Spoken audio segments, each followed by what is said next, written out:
Chapter 200. The bespectacled man's hand was still pressed against Jinwan's body, tugging on the zipper of her pants without letting go. This unbearably filthy scene caused her blood to turn cold. When she turned to meet Emo Jingshin's gaze, she felt as though she had fallen into an ice cave. Emo Jingshin's clear eyes were already filled with a storm that was akin to a landslide or tsunami. Jinwan was dazed for a moment. Wasn't he still in High City? Why was he in T-City? Could she have been so agitated that she was hallucinating? However, she could not speak.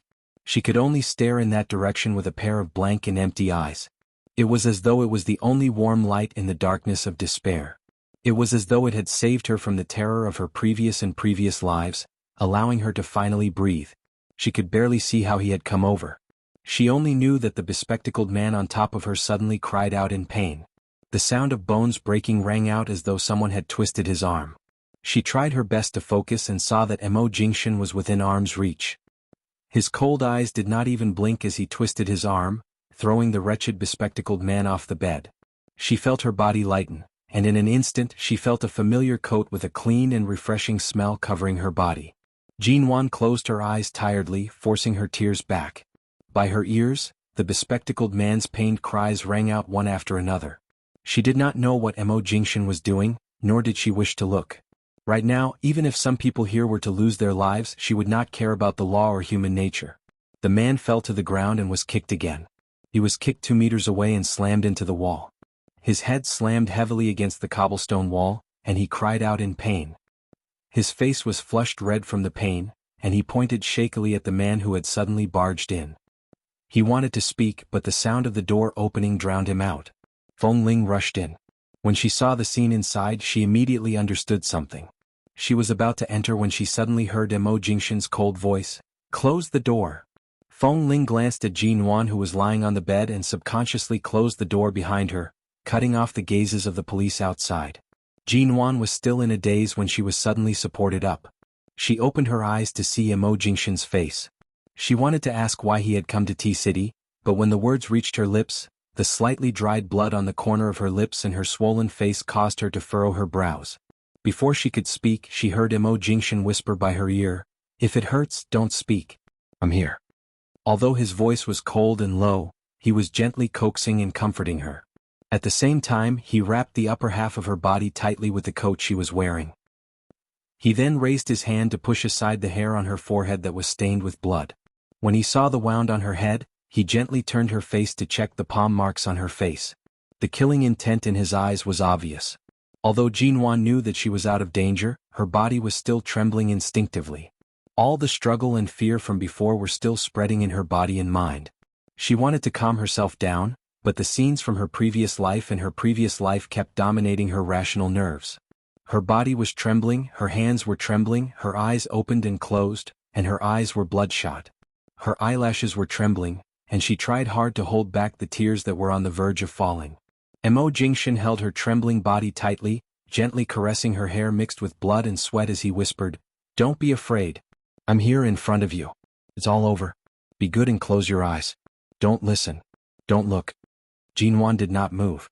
Emo Jingshin raised his hand and gently covered her eyes. "Don't be afraid, okay?" Feng Ling saw Jinwan's sorry figure and the blood on her head and abruptly kicked the middle-aged bespectacled man's crotch harshly. The subsequent scream caused Jinwan, who was leaning against Emo Jingshin's arms, to tremble. It was as though every time she heard this disgusting man scream, she would be stimulated in a different way. Cripple him and gag his mouth. He's too noisy. Emo Jingshin saw that Jinwan could not take any stimulation right now and sternly ordered. Feng Ling quickly grabbed a piece of clothing on the ground, rolled it into a ball, and stuffed it into the man's mouth. She then stepped on his leg, and when he kept groaning in pain, she gave him a roundhouse kick on the head. Right now, only muffled cries of pain could be heard in the basement.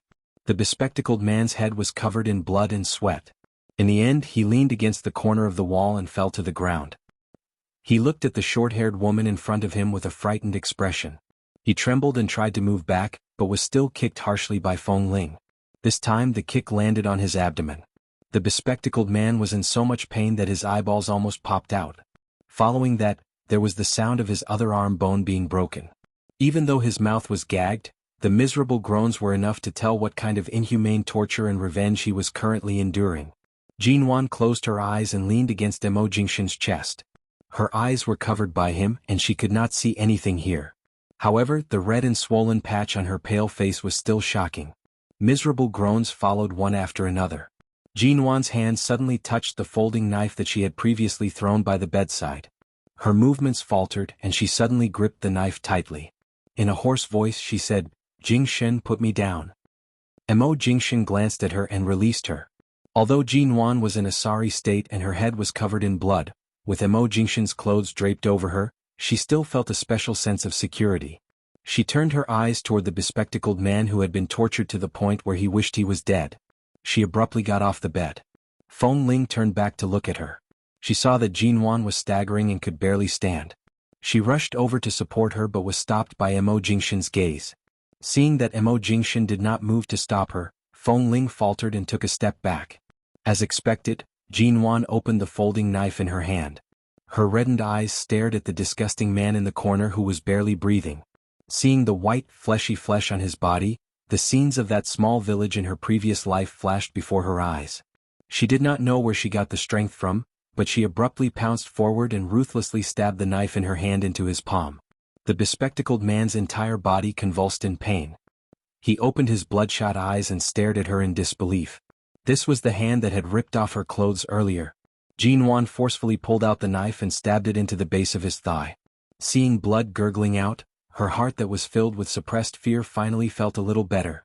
She continued to brandish the knife in her hand. Her eyes did not even blink. Not only did she stab once, she stabbed again and again. Even when the bespectacled man's entire body was covered in a pool of blood, she still did not stop. Old Mo. Feng Ling watched this scene and wanted to step forward.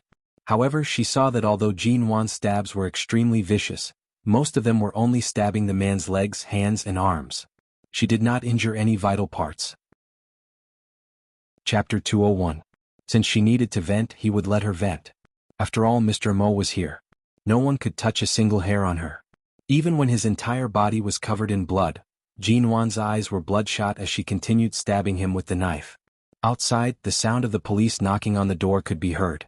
Mo Jingshan abruptly stood up and walked over to Jinwan's back, pulling her into his embrace. He pressed her tightly against his chest, forcefully stopping her from charging forward. He bent down to whisper by her ear, "All right, that's enough." Jinwan's eyes were still bloodshot as she glared at the man who was convulsing in pain and had no strength to stand up. She gritted her teeth and glared at him. Mo Jingshan seized the opportunity before the police knocked on the door and snatched the knife from her hand, throwing it to the ground. Jinwan seemed to have lost her mind. She struggled desperately to break free from his embrace and continued to charge toward the man. Mo Jingshan pressed her down. "Nuan, calm down." Jinwan did not listen and continued to struggle. Mo Jingshan abruptly turned her around, forcing her to face him. His deep, black eyes stared at her. "Jinwan." After seeing Mo Jingshan's face clearly, Jinwan's movements stiffened. She no longer struggled and only stared at him in a daze. Her bloodshot eyes stared into his black ones. His heavy voice carried a hint of coaxing by her ear, calming her agitated and violent emotions. "I'll make them pay the price they deserve. Those who shouldn't be breathing won't be spared. Right now you need to calm down and rest. If you're injured, you need to go see a doctor. Don't make me worry. Be obedient." Jinwan stared at him for a long while before softly leaning into his embrace. She closed her eyes, her head drooping weakly against his chest. "Mrs. Mo." Seeing that she had fainted, Feng Ling furrowed her brows. Her gaze was filled with worry and heartache. Mo Jingshan did not speak. He wrapped Jinwan tightly with his jacket and carried her up by the waist. His cold eyes glanced at the half-dead man covered in blood on the ground. "Cooperate fully with the police's investigation. Capture all the hidden gangs in this underground bar. Before dawn, I want none of them to be spared." Feng Ling nodded and did not speak further. She watched as Mo Jingshan carried Jinwan and was about to leave when she suddenly said, "Mr. Mo, Miss Sue's cousin?" Hearing these words, Mo Jingshan's eyes darkened slightly. He used an extremely cold voice to say, "You don't have to interfere in America's Sioux family's matters. I have my own plans on how to deal with people who refuse to mend their ways." Feng Ling understood the hidden meaning in his words and nodded. Since the Sioux family did not take Mo Jingshan's warning to heart, then no matter how powerful the Sioux family's background was, they would not have peace in the future. When the police rushed in and saw this scene, They also saw the middle-aged bespectacled man covered in blood on the ground. None of them expected this to happen. When they saw Mo Jingshan carrying Jin Wan, whose face was pale and head was covered in blood, out, none of them dared to stop him. Only one of the police officers approached, his expression trembling with fear and concern. "Mr. Mo, the underground bar caused such a ruckus on a street, and T-City's police didn't even put on an act to control this place. Did they think that T-City's sky is high and the emperor is far away, and no one would be able to investigate?" Mo Jingshan threw down the words in a heavy voice. "T-City's police force is worthy of suspicion." The police officer's expression immediately stiffened. "Mr. Mo, don't worry. This bar and everything that happened today will all be recorded. We will definitely give you a satisfactory answer." Mo Jingshan carried the unconscious Jin Wan in his arms and walked out through the path that the police had automatically opened up. He walked up from the basement. Inside the bar, the owner with a knife scar on his face and his subordinates were all restrained by the police. Mo Jingshan coldly glanced at the so-called bar boss. "You dare to touch my woman? Are you tired of living?" Mo Jingshan's voice seemed to be coated with a layer of frost. The bar boss did not make a sound. When he learned that the woman he brought in today was actually the wife of the great Mo Corporation CEO, he knew that it was useless for him to walk this path for so many years. Today he was really finished. By the time Jin Wan was brought out of the bar, it was already late at night. There were more than 10 police cars parked outside the bar. Even though she was unconscious, she did not feel safe. Hearing the sirens of the police cars outside, she closed her eyes and silently furrowed her brows. Half an hour later at the hospital, a group of helpless doctors exchanged glances before turning to look at the woman who was curled up on the bed. Her head was still covered in blood, and her body was trembling uncontrollably. 10 minutes ago this Miss G was sent in. She was instructed to clean up her wounds and check if there were any other injuries or problems on her body. Because the police had followed along, the gentleman who brought her in was currently negotiating with the police outside the consultation room. However, this Miss G had already been here for more than 10 minutes. Even now, she did not allow any of them to touch her. Regardless of whether it was a doctor or a nurse or a man or a woman, no one was allowed to approach her. Even a harmless-looking and considerate nurse handed her a glass of water, wanting her to drink some water to calm down, but the glass was pushed away and dropped by her. It could be seen that her emotions were very unstable, and she must have suffered a huge shock. Her eyes were unfocused, and only the trembling of her body showed that her condition was not very good. "Miss G." The doctor looked at her registration book and then at her name. He tried his best to comfort her. "You're safe now. This is the hospital. We're going to help you deal with your wounds. The blood on your head is about to scab. If you don't deal with it, bacteria will grow in the wound. I hope you can." Jin Wan seemed not to hear him. As the doctor approached, she abruptly curled up her legs, hugged her knees with her arms, and buried her face in her knees, motionless. The doctor was about to take advantage of her silence to help her over, but Jin Wan suddenly raised her head and looked at them warily with red eyes. It was as though she would bite off the wrist of anyone who dared to touch her. Like a wounded little beast, she licked her wounds and did not allow anyone to approach. The doctor had no choice. Not to mention examining her, they couldn't even approach her to touch her. Although her clothes were only slightly torn, her inner clothes were still there. Her pants and all the important parts of her body were not touched, and she did not suffer any irreparable damage. Jin Wan seemed to have suffered more than this simple stimulation. In her heart, there seemed to be a huge black hole that had been dug out today. There were countless scars in it. She was afraid of exposing them, but she could not hide them in her heart. Chapter 202. Seeing him come in, the medical staff all turned to look at the man with a strong aura. Mo Jingshan was still dressed in the same clothes. His shirt was stained with some blood from Jin Wan's head, but he did not look disheveled. Seeing this cold and tall man with a cold and solemn expression on his handsome face, all the medical staff in the consultation room were afraid of his clear and cold gaze. After all, he had sent her in for more than 10 minutes, but no one had been able to treat Miss G's wound. Sir, Miss G doesn't want us to touch her." One of the doctors spoke up. "Her emotions are unstable. We're afraid that if we forcefully touch her, it will add too much burden and agitation to her heart. You see." Mo Jingshan looked at Jin Wan, who was surrounded by several people, pursed his thin lips coldly, took long steps and went straight over. When he approached, Jin Wan was still curled up there helplessly and did not even raise her head. He had never seen Jin Wan like this. The Jin Wan he saw was cheerful and bright. Although her personality had changed a few months ago, she was still the same as before. It was just that she was more rational and had more goals in life. She was still as confident and bright as ever. He had never seen her so pale, and her eyes were filled with fear, as if she was on guard against the entire world. She even curled up there, her body trembling non-stop. She didn't dare to look at anyone. She put her hand by her mouth and bit her finger hard. It was as if there was something that she couldn't bear and was constantly disturbing her rationality. Mo Jingshan bent down, carried her from the corner of the wall by the bed, stroked her back and said softly, "You are injured. You need to see a doctor. Be good. We'll go back after treating your wound." Hearing Mo Jingshan's voice, Jinwan slowly raised her head. She could not hide the frightened expression on her face. However, because she saw that the man beside her was Mo Jingshan, although she did not resist his touch, her eyes were still full of wariness. Seeing that she had become obedient, the doctor wanted to take the opportunity while she was being held by this man to clean the blood on her head with alcohol cotton. However, before he touched her, he heard the woman's low and cold voice.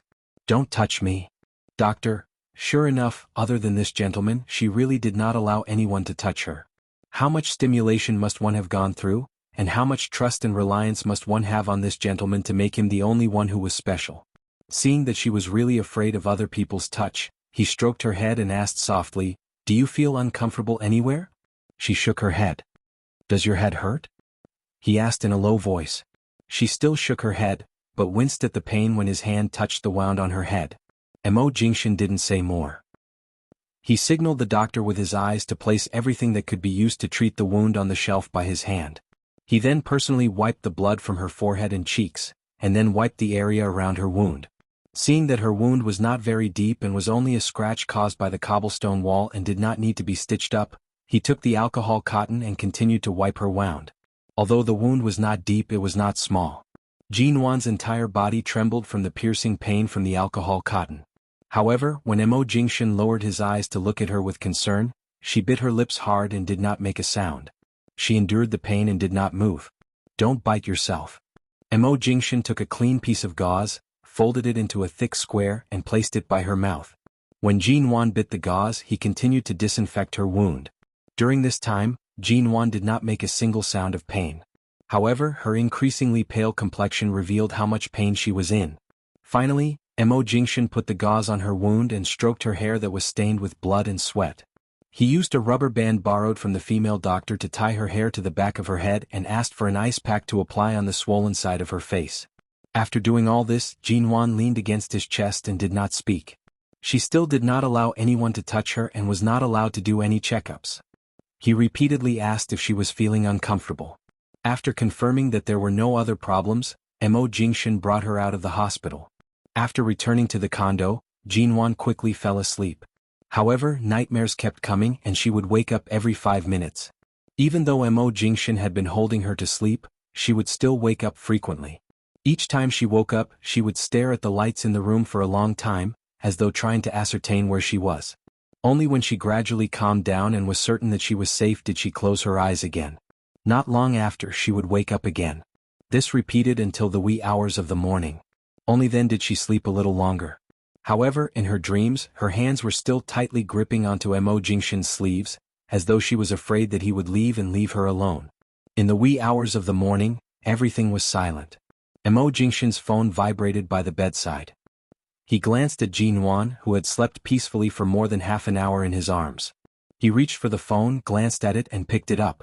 The other party clearly did not expect him to pick up the call. After so long, he had been ignored countless times. However, this time he actually picked up.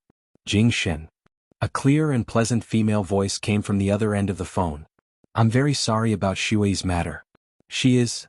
After that delivery incident, I warned you not to touch Jinwan. Did you ignore my words?" The man's voice carried a chill that could penetrate one's heart. The icy temperature seemed to have pulled down the temperature in the room. The woman on the other end of the phone was about to speak when she heard him coldly say, "Regardless of whether it's you or anyone else in the Su family, since I've already given up on the last bit of tolerance I have for you from today onwards, you will know the consequences of provoking me." The other party did not have time to say another word before the call was coldly hung up. Mo Jingshan tossed the phone onto the table. He turned to see that Jinwan had begun to furrow her brows in her sleep.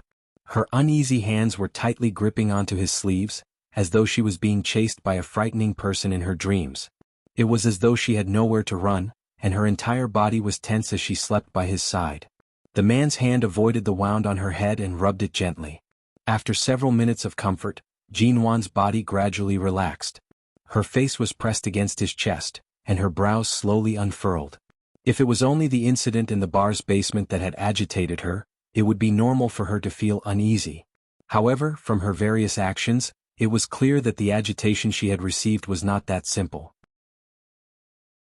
Chapter 203. Jinwan woke up from a dream. The moment she opened her eyes, the room was filled with darkness. She rushed to touch her side. It was not a familiar environment, but it was not unfamiliar either. The moment her hand touched the bedside lamp, the lights in the room abruptly turned on. At the same time, the curtains were slowly pulled open and sunlight shone in. The darkness in the room was replaced by a warm light. After seeing everything in the room clearly, she slowly released a sigh of relief. This was her apartment outside of T University. It was not the basement of the bar, nor was it the barren mountain village in her previous life where she could not even find a way out. She raised her hand to press against her head, recalling everything that happened last night. She was not sure if it was a dream or not, but the moment her hand touched the wound on her forehead, she immediately hissed in pain. The scene in the bar's basement filled her mind and her eyes panicked. At this moment, the bedroom door was opened, and she subconsciously raised her head. Mo Jingshan's tall figure stepped into the warm light of the bedroom. Jinwan's tense emotions immediately relaxed. She released the hand that was tightly gripping the blanket. "I thought you were in High City? I can't go back for your birthday, but I have to come over." Mo Jingshan's gaze was clear, as though everything that happened in the bar's basement last night had already passed. He did not continue to agitate her. The man sat down by her bedside. Jinwan instinctively raised her hand to hug his neck, burying her face in his shoulder. She breathed in the clear fragrance of his body, closed her eyes and softly said, "Thank you." To Mo Jingshan these two words were meaningless. In fact, they should not have come from her mouth. But to Jinwan these two words were the most important. Thank him for bringing her back from the hands of those vicious people who preyed on the weak. Thank him for preventing her from experiencing those terrifying and helpless experiences again. Mo Jingshan rubbed her head. "What silly words are you saying? Does your head hurt?"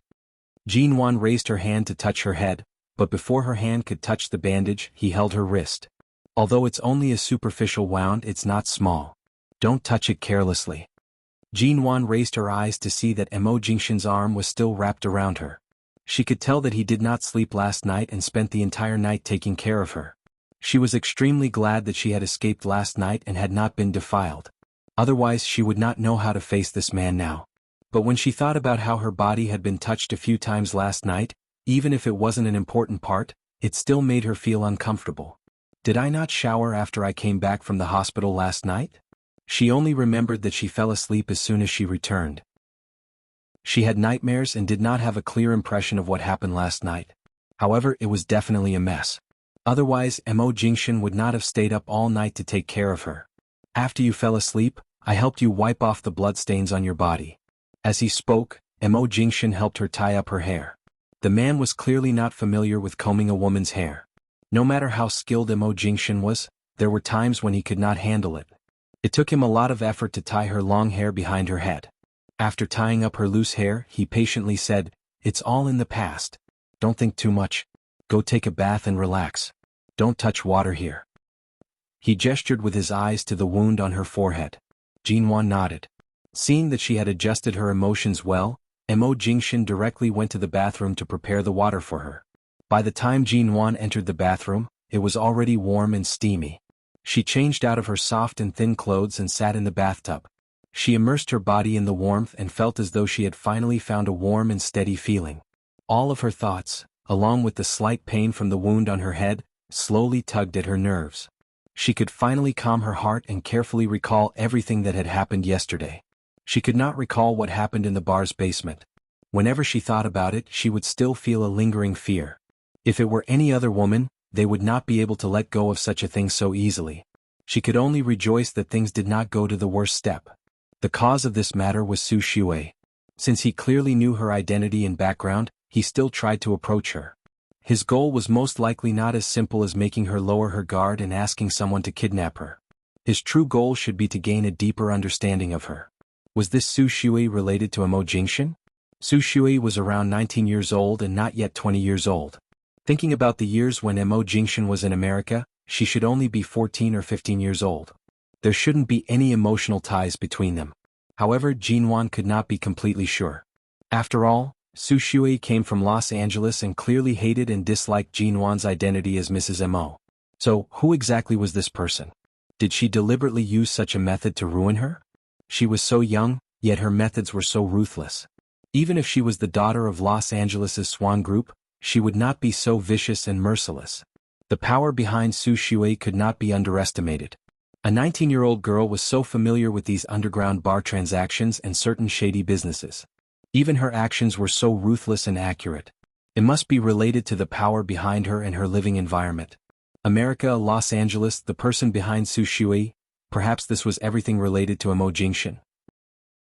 Jinwan took a long shower when she suddenly heard movements outside. She got up, changed her clothes and walked out of the bathroom. She saw Feng Ling standing by the door of the condo. She seemed to have just arrived. They've all been taken care of. Everyone who attacked Mrs. Mo in the bar last night, as well as their accomplices, have all been arrested. Not a single one escaped. Feng Ling was reporting the situation outside to Mo Jingxian. She turned to see Jinwan coming out of the bathroom and suddenly took out a check from her pocket. "Mrs. Mo, is this the check you signed?" Jinwan was surprised to see this check. She stared at it for a moment and nodded. "It's the two people who drugged me and kidnapped me.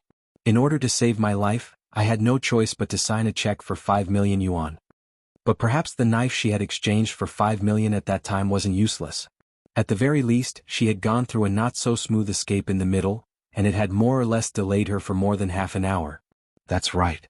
Feng Ling placed the check on the coffee table and said, "The two of them wanted to exchange the check and escape from T-City overnight.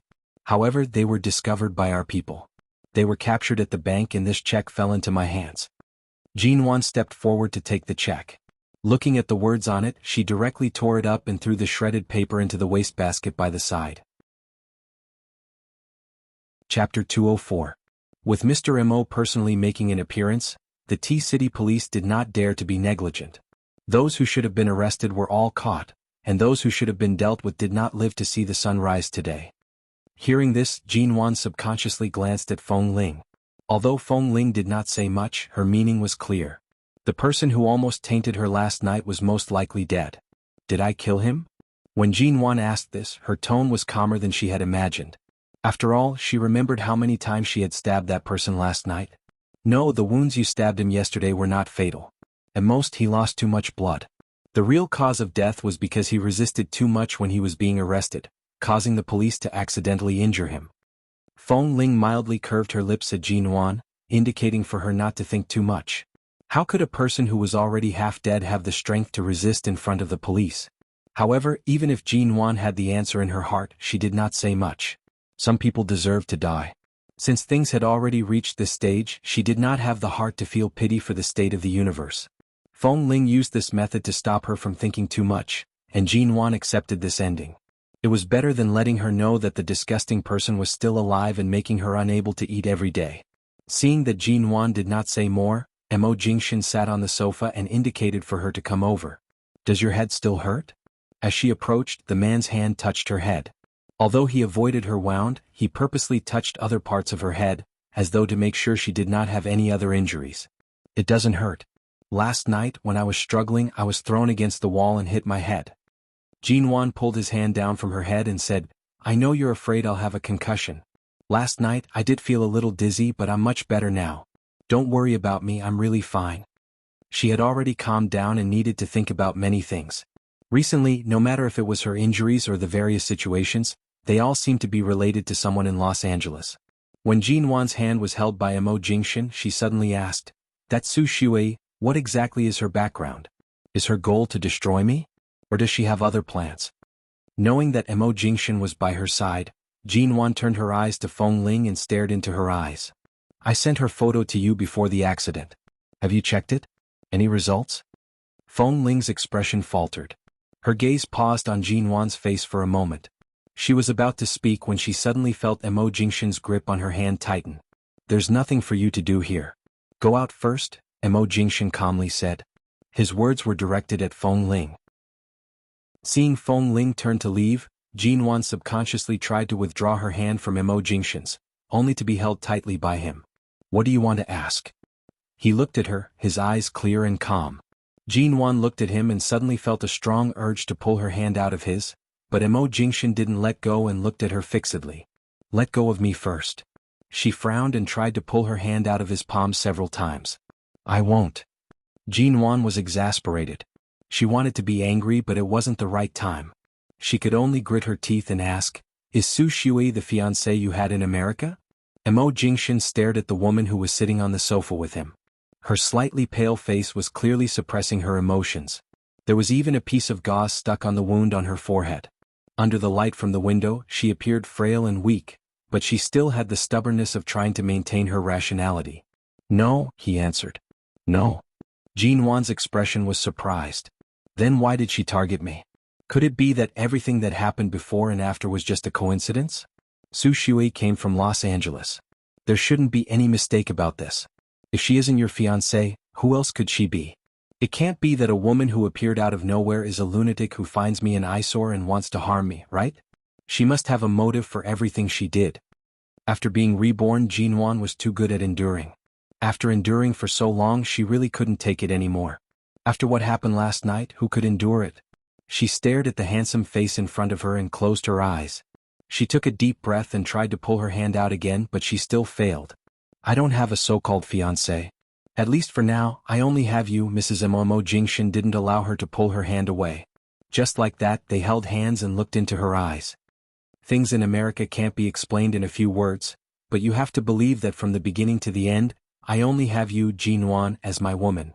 Although my past can't be considered a blank piece of paper, no woman has ever left a mark on it that shouldn't have. I'm your husband. I am now, will be, and will always be. Jinwan's expression still didn't soften. I'm not a domineering and unreasonable woman. I don't even care about your past and your past. I'm very realistic, so I only look at the present and what's in front of me. But the person who I've always ignored and didn't even consider deeply has challenged my bottom line again and again. She keeps trying to find a sense of existence in me. I can't tolerate it. I know. Mo Jingshan held her hand. I'll deal with it. How to deal with it? Up until now, she didn't even know who the person hiding in the dark was. Jinwan took a deep breath, suppressed her emotions and said coldly in a low voice, I have a headache. I'm going back to my room to sleep. With that, she suddenly stood up from the sofa and forcefully pulled her hand out of his grasp. Without another word, she turned and walked toward the direction of the bedroom without looking back. Mo Jingshan could see that she was really angry. She was just restraining herself and did not explode. However, it was clear that she wanted to be alone and did not want to talk to him. She did not want to talk to him at all. Jinwan directly entered the bedroom and slammed the door shut with a peng sound. She recalled the blood-stained wedding dress doll from last time and the thrilling events from last night. She wished she could dig 3 feet into the ground to find the woman hiding in the dark. Did she want to steal my man? Come on, if you have the ability, just fight me face to face. What's the purpose of hiding in the back and messing around? To drive a wedge between us? Or to make her restless? To do these things again and again to challenge her bottom line? Did he think she would be afraid? She knew she should be more rational now. She couldn't push Mo Jingshan away at this time. Otherwise, as Xia Tian had warned her, this piece of meat would be taken away without her knowing. But right now she was really angry. Chapter 205. Not long after, there was a knock on the door. Jinwan did not reply.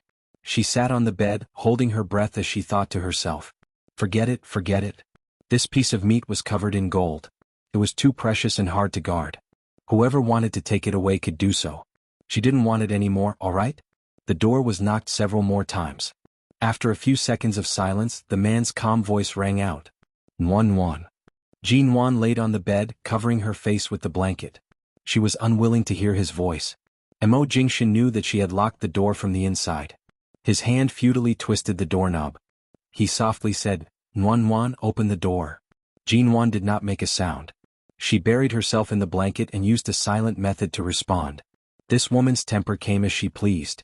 There was no way Mo Jingshan would allow her to lock herself in the room like this. His tone became much harsher. Jinwan, open the door.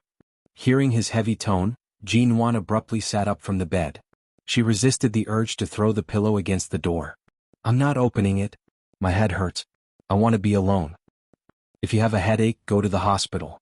Why did you lock yourself up? Open the door. The man's voice was low and heavy. His tone was clearly colder. I'm not opening it. I'm not going anywhere. I want to sleep. Jinwan. Mo Jingshan, I don't want to talk to you right now. Do you want to open the door yourself or do I have to open it?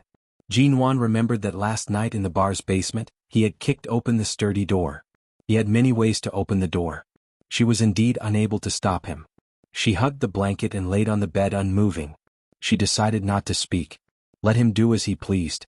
After all, he was the one who bought this condominium. If he wanted to kick it, he could. After a moment of silence, Jinwan suddenly remembered that since he was the one who bought this condominium, he most likely had the keys to every room in this condominium. Thinking of this, she abruptly sat up and ran off the bed. She rummaged through the table and drawers by the bed and finally found the bedroom key in the drawer at the bottom of the bedside table. Seeing that the key was not in his hands, Jinwan finally relaxed. She placed the key back into the drawer and returned to the bed to continue covering herself with the blanket. Originally she was just acting in a fit of pique, but after a while she fell asleep under the quilt. When she woke up again, it was already evening. The sunset hung in the distant sky, and the room was a little dark. She got up and glanced at the door that was still closed. Mo Jingshan actually did not come in. Moreover, there was no sound outside at all. Did he go out? Or did he simply fly back to High City out of anger after being ignored by her? She slept for a few hours, and in these few hours, anything was possible. Jinwan sat on the bed for a while and listened carefully for any movements outside. There really was no sound. She abruptly lifted the covers and got off the bed. She walked to the door and pressed her ear against it to listen again. The entire apartment was so quiet that it was as if she was the only one there. Jinwan opened the locked bedroom door. She slowly opened a gap and saw something on the ground in front of the door. She paused and couldn't see clearly, so she opened the door further. Just at the moment when the bedroom door was completely opened, as if everything had its own switch, the dim room in the evening suddenly lit up, especially the light in the living room, which set off the roses on the floor, particularly eye-catching. A large area in the middle of the living room was filled with roses, and the heart-shaped flower path in the middle was even more unique. Even in this heart-shaped flower path, there were even 21 cakes. The first cake was white, representing the pure white and flawless angel when she was 1 year old. Then the color of the cakes gradually deepened, from white to pink to red, until the last, the 21st cake, was red, representing marriage. Jinwan stood stiffly in front of the door, so busy throwing a tantrum that she even forgot that today was her birthday. Moreover, it had been too long since she had a birthday, and this kind of birthday atmosphere was particularly strange to her. The whole room could only see the rose path and the huge heart-shaped cakes. She raised her eyes and looked around but did not see Mo Jingshan. She walked out of the door. As soon as she passed the first white cake, she suddenly saw a burst of bright fireworks in the sky outside the window. Jinwan stared blankly out of the window and took another step forward uncontrollably. When she passed the second cake, there was another burst of fireworks outside the window. She looked out of the window as she walked until the last cake. Because it was heart-shaped, she walked back to the starting point at the bottom of the heart-shaped cake. As soon as she stepped on the last red cake, there were no more fireworks outside the window. Instead, on the balcony outside the French windows, a light slowly lit up. A man in a white shirt stood there. There was a fire in his hands and fireworks that had not yet been set off by his feet. Jinwan was stunned, subconsciously rushed over and opened the French windows. Looking for me? Mo Jingshan glanced at her with a calm smile, and the torch in his hand lit the unlit fireworks. Even when the bright and beautiful fireworks exploded in front of her, Jinwan was still looking at the man standing in the fireworks. She stood there, unmoving. It was as though the entire T-City was about to be shaken by this sudden rain of fireworks. Meanwhile, the person whose birthday was actually being celebrated stood there like a fool, staring blankly. She did not even know when Mo Jingshan walked over. She only knew that the man held her hand and planted a light kiss on it, saying softly, 1-year-old Jinwan, happy birthday. Before Jinwan could react, the man had already hugged her and planted a kiss on her forehead. 2-year-old Jinwan, happy birthday. Jinwan, 3-year-old Jinwan, happy birthday. 4-year-old Jinwan, happy birthday. He kissed her hands, her face, her nose, the space between her eyebrows, her forehead, her ears, her cheeks, and so on. 20-year-old Jinwan, happy birthday. When she was about to say 21 years old, the man finally planted a kiss on her lips. He did not move away but pressed his lips against hers, saying softly, 21-year-old Mrs. Mo, happy birthday. With that, he abruptly pushed Jinwan, who was still absent-minded, against the glass of the floor-to-ceiling window. This kiss was not as light as the previous ones. Instead, it seemed to be full of possessiveness and aggression, imprisoning her firmly between the window and his chest. The kiss became deeper and deeper. When Jinwan came back to herself, she raised her hand to block his chest, but he held her back and his tongue, which had already invaded her body, drilled deeper into her body. Jinwan could not push him away. She opened her eyes and abruptly bit down on his lips. Although it was not a heavy bite, the man paused and lowered his eyes to look at her. Jinwan wanted to say that she was still angry, but she could not say it.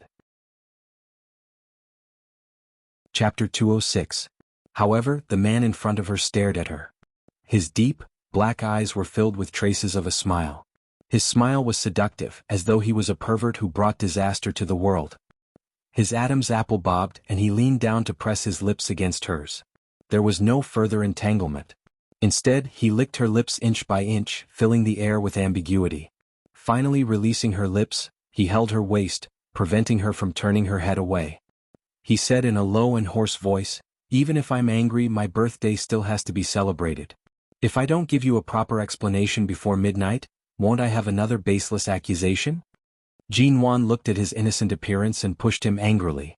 "I'm not that unreasonable." "That's right. You're very reasonable. Yesterday you acted as a hero saving a damsel in distress. Today you dare to lock me outside the door and? That's because you weren't honest with me." Jinwan forcefully slapped his hand away from her face. Although she was clearly moved, she still had to hold back her anger. Right now, her expression was indescribable. It was likely that it was slightly twisted, but she could not be bothered to hide it. However, she was no match for his strength.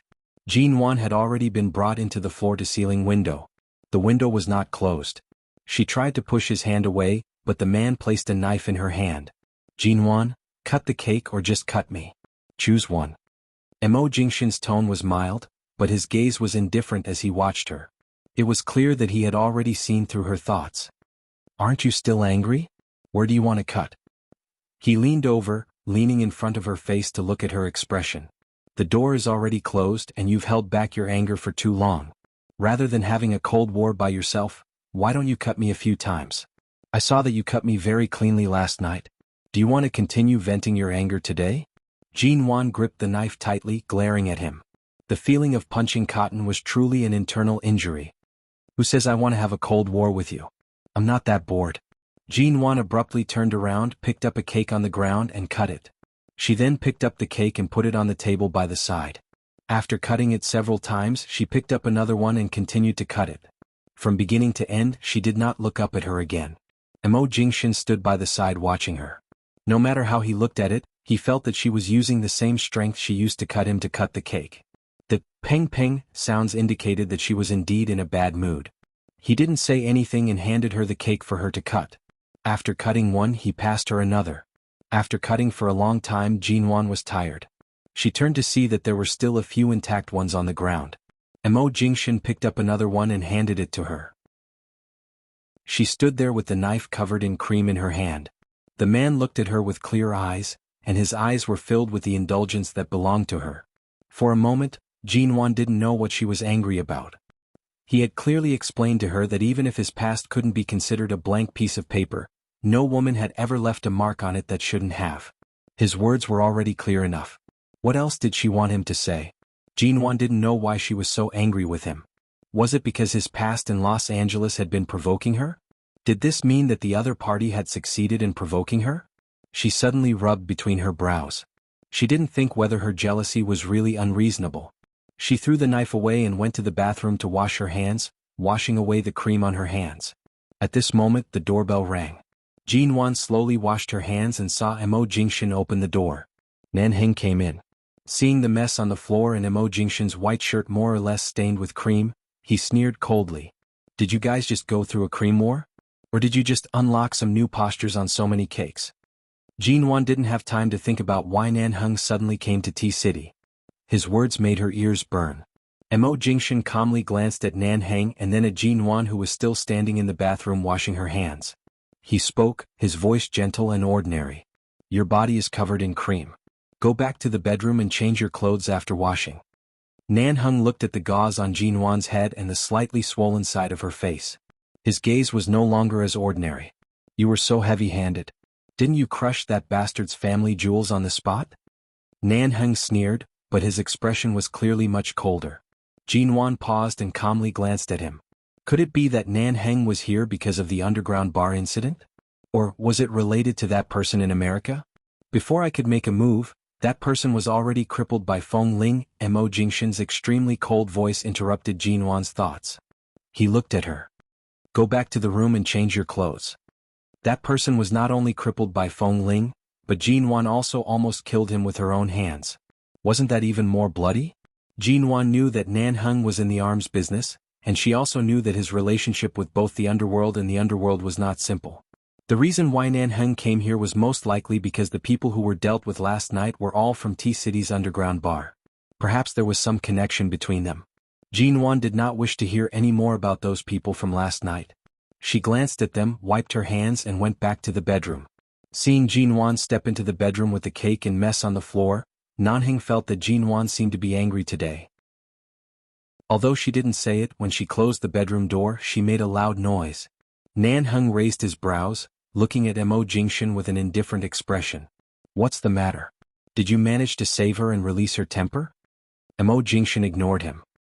He casually unbuttoned his shirt and calmly asked, What happened in Los Angeles? What happened? Isn't it obvious? Because of your pressure, Elder Su locked his precious granddaughter up at home. Su Shui was merely used by that person. She dared to come to the country to cause trouble. She is indeed courageous. But it's not like you don't know what kind of power the Su family is relying on.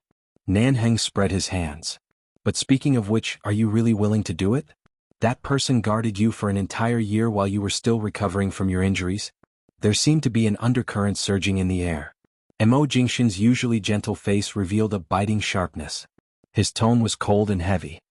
If it wasn't for my father's interference back then, taking advantage of the time when I was unconscious to plant such a person by my side, I wouldn't have mistaken her for my savior.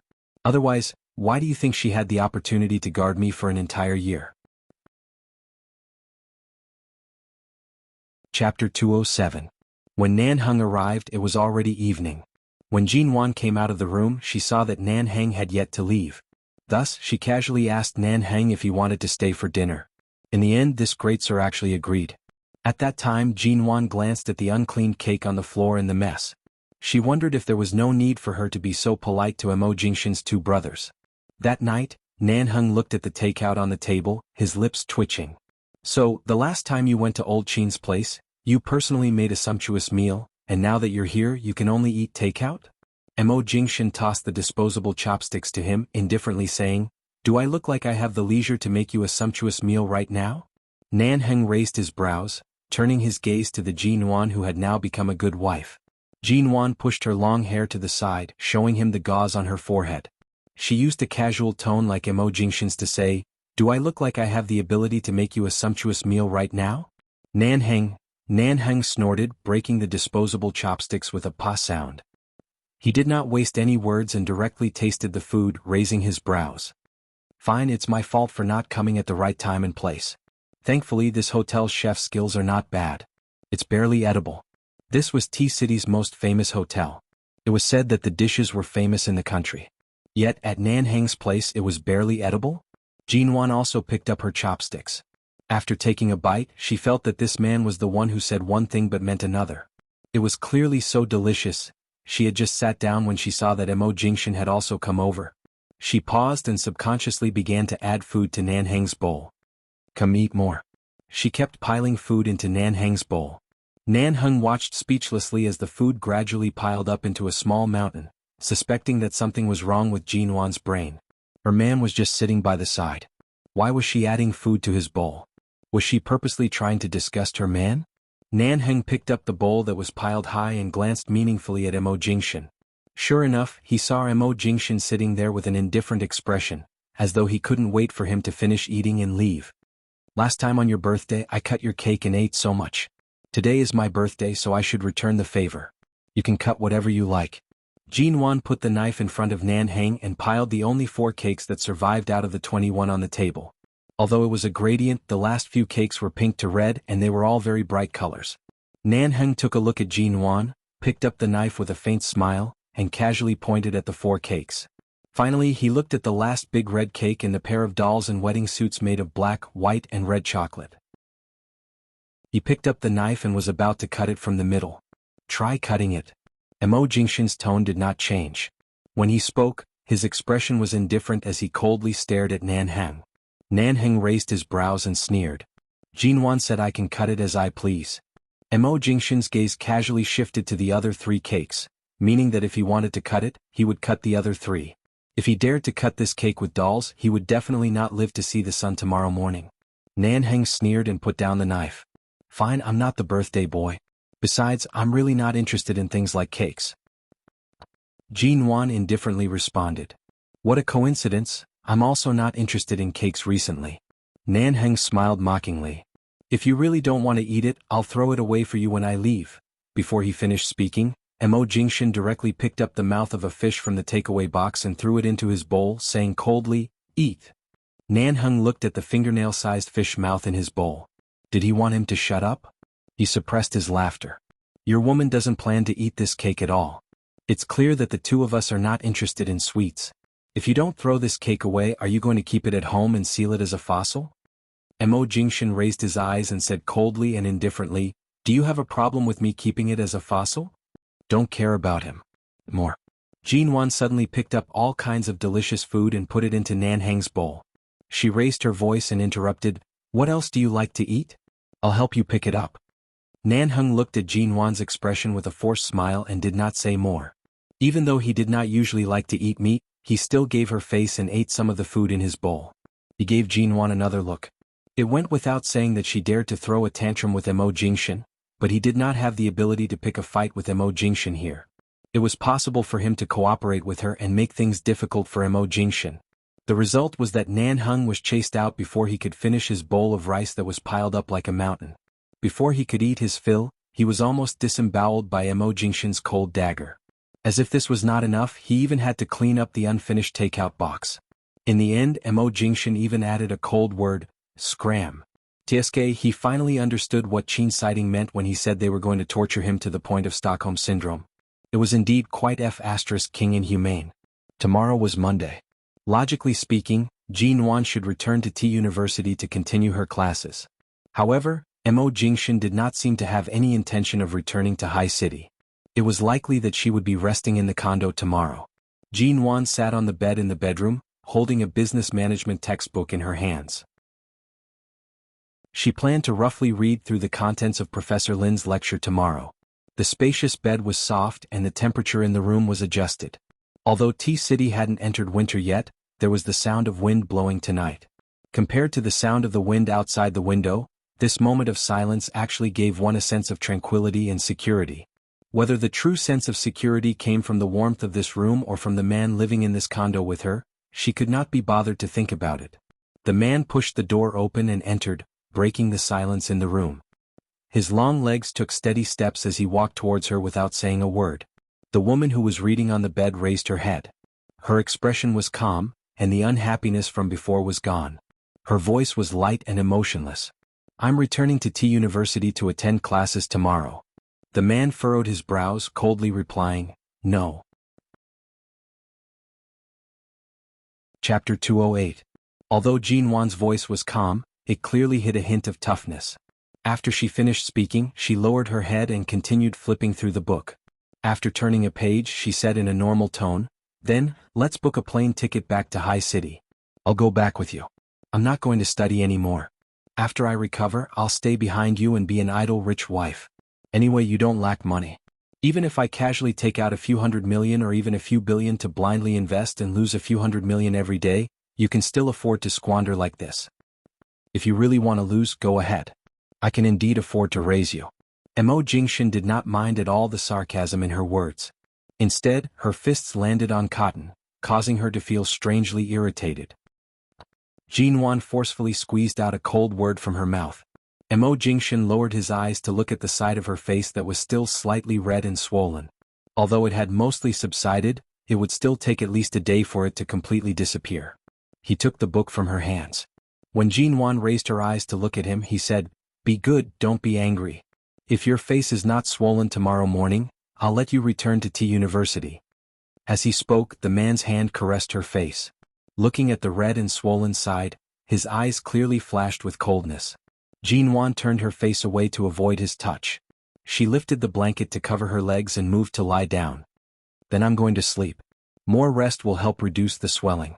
However, before she could lie down, the man abruptly pulled her out of the bed. Jinwan had just struggled when she was pulled into his arms by the bedside. "What do you want to hear?" He held her and did not let her move away. When Jinwan raised her eyes to glare at him, his dark eyes watched her. "About everything that happened to me in America? Or about that so-called fiancé you've heard of in Los Angeles? Do you think I'm not honest enough with you? Or did I say something that touched your bottom line and angered you to this extent?" Jinwan felt that she did not have the right to ask Mo Jingshan to be completely honest with her. Besides, those were indeed things that happened before their marriage. She was well aware of how he treated her. In the past, she had sworn that no matter how many women Mo Jingshan had in her eyes, they were all failures.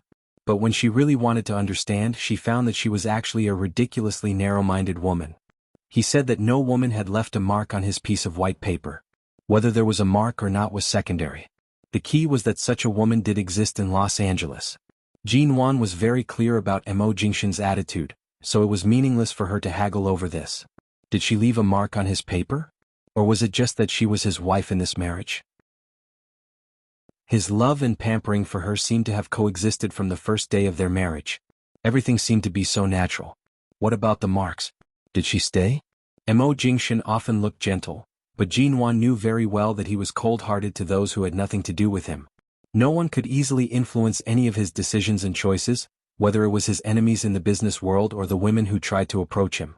Anyone who tried to do anything to him was like hitting a stone with an egg. Jinwan felt that she had been so sheltered under his wings that she couldn't tell the direction. She was indeed under his wings, but how far was this position from his heart? In fact, it was good for her to keep calm and look at things from the perspective of a bystander. Otherwise, once he got serious, it would be the most terrible. Seeing that she didn't speak for a long time, but her eyes suddenly seemed to inadvertently glance at his chest, where his heart was. Mo Jingshan pinched her chin hard, reminding her to come back to herself. "Jinwan, speak." Jinwan came back to herself, raised her eyes, and saw that the man was patiently gazing into her eyes. "How can I not be angry in?" he coaxed in a low voice. Jinwan was also wondering why she was angry. Originally, she should have asked him why he got engaged to that woman in America, why he left America, and why he married her not long after returning to High City. But when the words were on the tip of her tongue, they became, "If I didn't ask you to return to the U Garden a few months ago, if I didn't say I wanted to live a good life with you, if I didn't continue to make trouble every day for the sake of divorce, and if I really listened to Mengran's advice to commit suicide at home, if it really came to that, you would agree to divorce me, right?" Hearing her so-called assumption, Mo Jingshan's eyes instantly turned as dark as ink, and his gaze became much colder. "Once you return to America after the divorce, you'll definitely have women like in Shuyen and Ji Mengran by your side, not to mention your ex-fiancé in Los Angeles. I'm saying if you don't have me, who will you choose to spend the rest of your life with?" Although she knew that once she said these words, Mo Jingshan would definitely feel that there was a big problem, but she still asked him. America. These two words had always tugged at the most sensitive nerves of her two lives. She did not want to touch it, but she could not hold it in. The man's gaze was dark as he watched her. It was like the deep sea that had been splashed with ink, boundless and filled with the freshness of the sea breeze. He suddenly let go of her arm, releasing her from his embrace.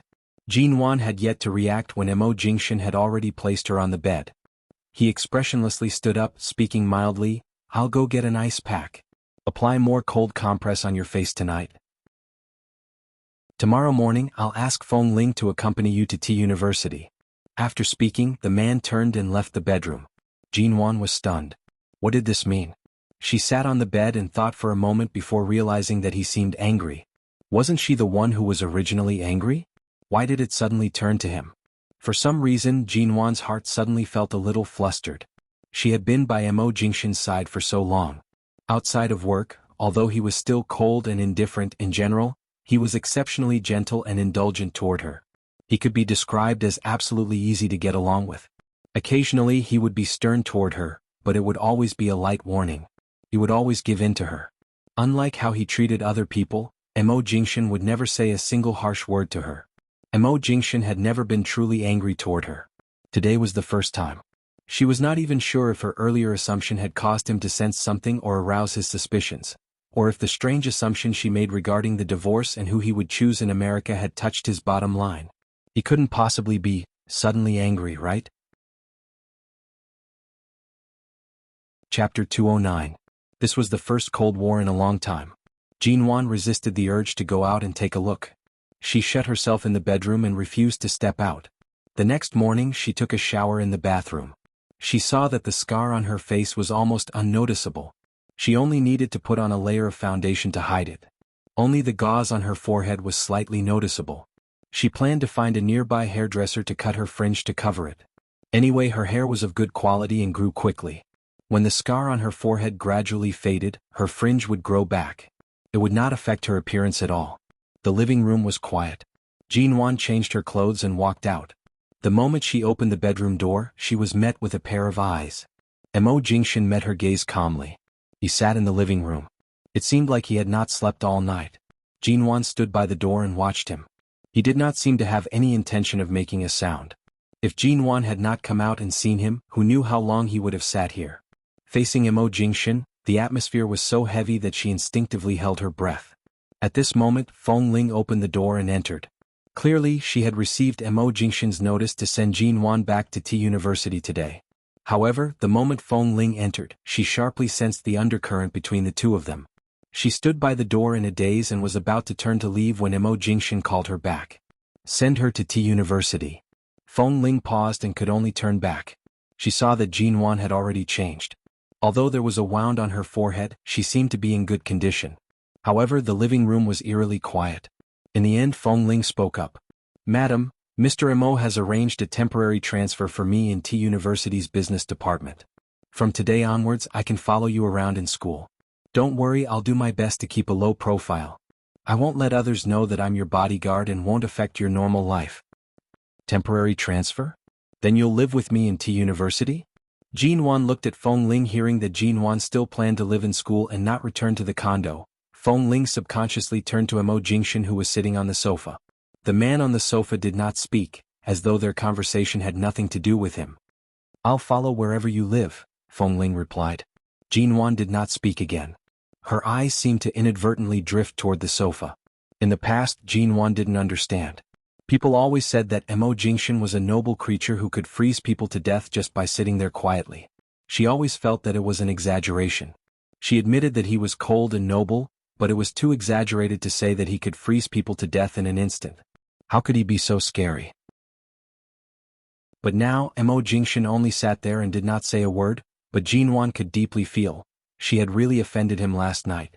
Those inexplicable hypotheses seemed to have inadvertently touched his reverse scale. He felt as if he had plucked the fur off a tiger's head. Was what he said yesterday too much? She looked at him and was about to speak when she heard Mo Jingshan's phone ring. He picked up the call and did not look at her again. Countless words were stuck in her throat. Jinwan really wanted to say that she did not mean it that way last night. Divorce and questioning were all her hypotheses. She had been out of her mind to cause trouble on the birthday that he had meticulously planned for him. She wanted to apologize, but after trying for a long time as she watched his cold back view as he stood up to answer the call, she could not say a single word. After all, her anger yesterday was just a simple matter of being a little jealous and throwing a tantrum with him. But Mo Jingshan was really angry. She was just relying on the fact that he had always given in to her. That moment of incoherence had caused her to be caught unprepared. I still have matters to attend to at the company. I have to return to High City today. When Mo Jingshan put down the phone, he turned back to see that Jinwan had not left. He lowered his head to look at his watch, his tone calm and unperturbed. Have Feng Ling send you to T University before 8. If you want to stay in the dormitory, that's fine. I'll have someone pack up your luggage and send it to the dormitory. If you really don't want to stay in this condo since it's already under your name, you can rent it or sell it. Are you leaving now? Jinwan held it in but still blurted out. Mo Jingshan looked at her. Jinwan thought that he would at least say something, but in the end, the man did not say anything. He picked up his jacket and turned to leave. Mrs. Mo, it's almost time for Professor Lin's class. Feng Ling saw that Jinwan clearly wanted to chase after him to apologize but was still holding it in. She comforted her and said, Mr. Mo must have some matters to attend to at the company, so he went back today.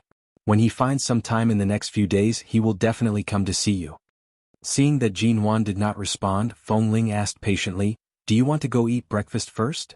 Jinwan focused and turned to the kitchen. She took out the cake and cut it while saying, No need. There's still so much cake. I'll eat some and then go to Tea University.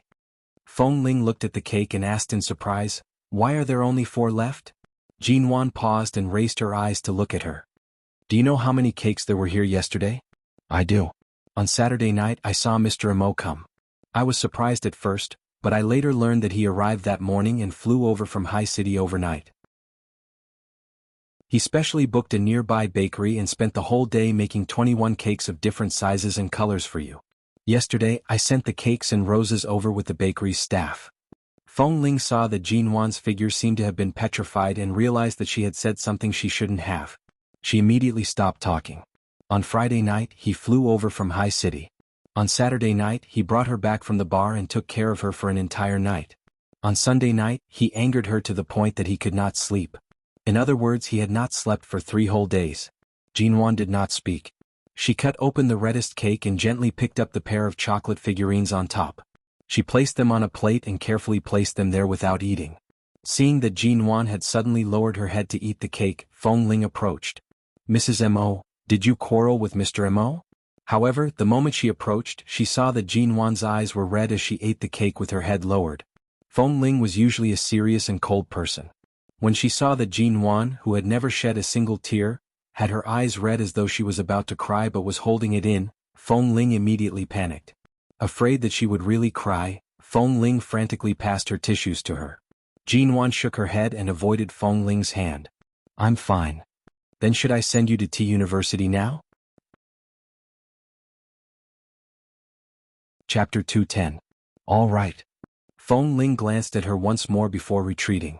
Jinwan recalled how she had cut the cake into pieces yesterday and how Mo Jingshan had passed it to her. Her heart felt as though it had been stung by bees. Right now, her emotions were complicated and indescribable. All sorts of feelings welled up in her heart. She wished she could rush to the airport right now to look for Mo Jingshan. But when she recalled how he did not even spare her a glance earlier, her heart felt as though it had been stung by 100 bees. After Feng Ling sent Jinwan to Tea University, Jinwan kept considering whether she should return to High City. In the afternoon, Mo Jingshan should have already landed in High City. She felt even more anxious, and her mind wandered off for a long time during class. After class in the evening, a sudden rainstorm wreaked havoc in Tea City, causing the airport to be temporarily closed. All flights that night were delayed. Jinwan had no choice but to temporarily give up on her plans to return to High City. She wanted to calm her restless heart and wait for Mo Jingshan to cool down before returning. That night, the moment Jinwan returned to the dormitory, she saw that Su Shui's bed was already empty. Ling Feifei had placed her luggage on the empty bed, intending to use it as her spare bed. Jinwan, where have you been these past 2 days? Ling Feifei sat by the bed, applying skincare and wiping her face while glancing at Jinwan through the mirror. Jinwan did not reply. Aya, you cut your bangs? Ling Feifei asked again before turning to look at Jinwan seriously. Bai Wei also glanced at Jinwan. It's quite pretty. Jinwan, you already have the beauty of a fairy. Your skin is also good, and after cutting your bangs, you look like an underage high school student. Aren't you afraid of being abducted? Hearing these words, Ling Feifei, who had always claimed that her beauty was not inferior to Jinwan's, immediately became unhappy. Jinwan's looks are only so. Isn't it too much to praise her as a fairy? Bai Wei ignored Ling Feifei's words. Seeing that Jinwan had been quiet ever since she entered, as though she had something on her mind, she decided to keep quiet and did not disturb her. By the way, Jinwan, you haven't been around these past 2 days. You don't know what happened to Su Shui, right? Ling Feifei's mouth seemed unable to stop moving as she suddenly brought up another topic. Jinwan looked at her and asked, even though she already knew the answer, what happened to her? Well, didn't you see that everything on the bed is gone? Ling Feifei glanced at the bed that Su Shui was sleeping on. I don't know what happened. Yesterday, many police officers suddenly came to Tea University. At the time, no one saw what happened. However, that very night, Su Shui suddenly left. It seemed like she had taken a leave of absence from school. Not even a shadow of her was seen. She disappeared without a trace. Professor Lin didn't tell us the reason either. Afterward, the dormitory's belongings were also removed. It was as though she had never entered T University before. Jinwan glanced at the empty bed next to her. Isn't Su Shui on good terms with you? Do you know why she left? Ling Feifei stared at Jinwan with a gossipy expression. She could not wait to interrogate her for some information. You clearly know that Jinwan won't be around these 2 days. Why are you asking so much? How could she possibly know? She and Su Shui haven't known each other for that long. Bai Wei said indifferently. Ling Feifei snorted. She disliked how Bai Wei always spoke against her. The 3 of them in this dormitory were completely from different worlds. After Su Shui left, would her bed be unoccupied? Hopefully no one else would come. Otherwise she would have no place to store her belongings. 8 in the evening. Ling Feifei was just about to place her belongings on the bed when Feng Ling appeared in front of the dormitory door. The 3 women stared at the short-haired woman who had suddenly appeared in the dormitory. Jinwan was actually quite surprised. She did not expect that Feng Ling would directly move into her dormitory. Did she really plan on being inseparable 24 hours a day? Had the incident that night scared Feng Ling out of her mind? When Bai Wei heard that a new temporary transfer student would be arriving today, she was not too surprised. However, she was still intimidated by Feng Ling's aura. Ling Feifei originally glanced at the door disapprovingly. She saw that Feng Ling was dressed in a black lady's t-shirt, black jeans and black leather boots. She was only carrying a black travel bag. She did not look like a daughter from an illustrious family who had received proper upbringing. She was especially disapproving and did not even plan on giving up the bed opposite her. Why is there another one? Ling Feifei said mockingly. Why does Professor Lin accept just anyone? It's fine if she's the manager of a small studio. But now, even female gangsters from the underworld can learn business management from Professor Lin? Don't speak so much. Is there a need for you to comment on what kind of students Professor Lin accepts? Bai Wei frowned and reprimanded her. Ling Feifei rolled her eyes toward the door. In any case, our dormitory is already full. This bed can't be emptied either. Go live in another dormitory. She's definitely here because of Professor Lin's arrangements. Why are you trying to coax her? Bai Wei really could not stand her. Bai Wei, why are you always rebuking me? Can't you see that I have so much luggage that I don't have anywhere to put it? Ling Feifei was unhappy. Bai Wei smiled coldly. I can't stand it. Who cares if you can't stand it or not? In any case, this bed is mine. 3 people are enough for this dormitory. I have to speak to Professor Lin. He can't let anyone else stay here. Ling Feifei appeared to be unwilling to give up the bed no matter what. Feng Ling coldly glanced at her. Jinwan was still wondering if she would be able to adapt to living in such a dormitory. She wondered if she should just return to the condo with Feng Ling. At this moment, Feng Ling walked in. She placed the black travel bag in her hands on Su Shui's bed. Just as Ling Feifei abruptly stood up and was about to ask her to take the bag away, she kicked the pink luggage off the bed. What are you doing? Ling Feifei was startled. She stared in disbelief at the various clothes that had fallen out of the luggage. She directly cursed with a shrill voice, You dare to kick my things? You've dirted my luggage and clothes. Can you afford to compensate me? You've taken up my bed and wasted my time. Can you afford to compensate me? Feng Ling coldly retorted. Under Ling Feifei's furious gaze, she sat down on the bed. Without even glancing at her, she only said coldly, Feng Ling, 23 years old. Since 200X, you've been the national martial arts champion for 3 consecutive years. You have a black belt in Taekwondo. Champion in Los Angeles in women's single combat. Coach of America's 11 base. Please advise me. The moment her words landed, the dormitory fell into a strange silence. Bai Wei and Ling Feifei stared at Feng Ling. Their eyes were about to fall out of their sockets. Ling Feifei appeared as though she had swallowed a fly. She could not say a single word. Chapter 211. As the saying went, evil people would be tortured by evil people. This was probably the logic. Ling Feifei was so angry that she abruptly got off the bed to pick up the luggage from the ground. She glared fiercely at Feng Ling's face, but the latter only glanced at her coldly. Ling Feifei immediately shrunk her shoulders and bit her lips. She unwillingly brought the luggage back to her own bed. Jinwan's smile was mild. She did not pay them any further attention and sat on the bed to read. However, it was as though she was in the day, she could not focus. The rain continued to pour outside. In order not to affect Jin Wan's normal life in T University, Feng Ling did not take the initiative to greet her. Right now Ling Feifei and Bai Wei's attention was focused on her. Jin Wan could sit quietly on the bed for a while. A black belt in Taekwondo is already very impressive. There's actually martial arts and shooting? Bai Wei looked at the black-dressed Feng Ling with some surprise and attempted to chat with her. Feng Ling indifferently glanced at her. She remembered that Jin Wan had told her about the two roommates' situations and personalities. She nodded slightly at Bai Wei. She did not look at her coldly, nor was she overly warm. It could be considered a simple greeting. Ling Feifei sat by the bed and muttered softly, "This is a female dormitory. Professor Lin actually allowed a tomboy to stay here. I'm starting to suspect her sexual orientation. In the future, even if I shower and change my clothes, I probably won't be able to return to the dormitory." Feng Ling appeared as though she did not hear anything. She kicked the trash can that had appeared by the bed aside.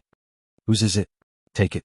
Ling Feifei turned to look, and her expression turned even more ashen. She was about to scold her when she raised her eyes to meet Feng Ling's gaze. She bit her lips harshly and angrily dragged the trash can that had almost been kicked over back to her bed. She unwillingly scolded softly, "Lunatic." The next day, due to the heavy rain yesterday, the weather was slightly chilly. After class, Jin Wan returned to the apartment outside the school to retrieve her coat. Even before she opened the door, Jin Wan still held on to a sliver of hope that Mo Jingshan might not have left yesterday. Perhaps he had changed to an afternoon flight and was also delayed in T-City by the heavy rain. After all, Mo Jingshan had never been angry with her. Perhaps he did not want to hold it against her for now and thus ignored her. As long as she sincerely explained to him when they met again, the door was pushed open and two suitcases were placed neatly in the living room. Other than that, there was no one else.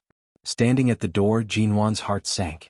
Previously, he said that if she wanted to stay in the dormitory, he would order someone to pack her luggage and send it to her. It was up to her whether she wanted to rent or sell this apartment. He was indeed a man of his word.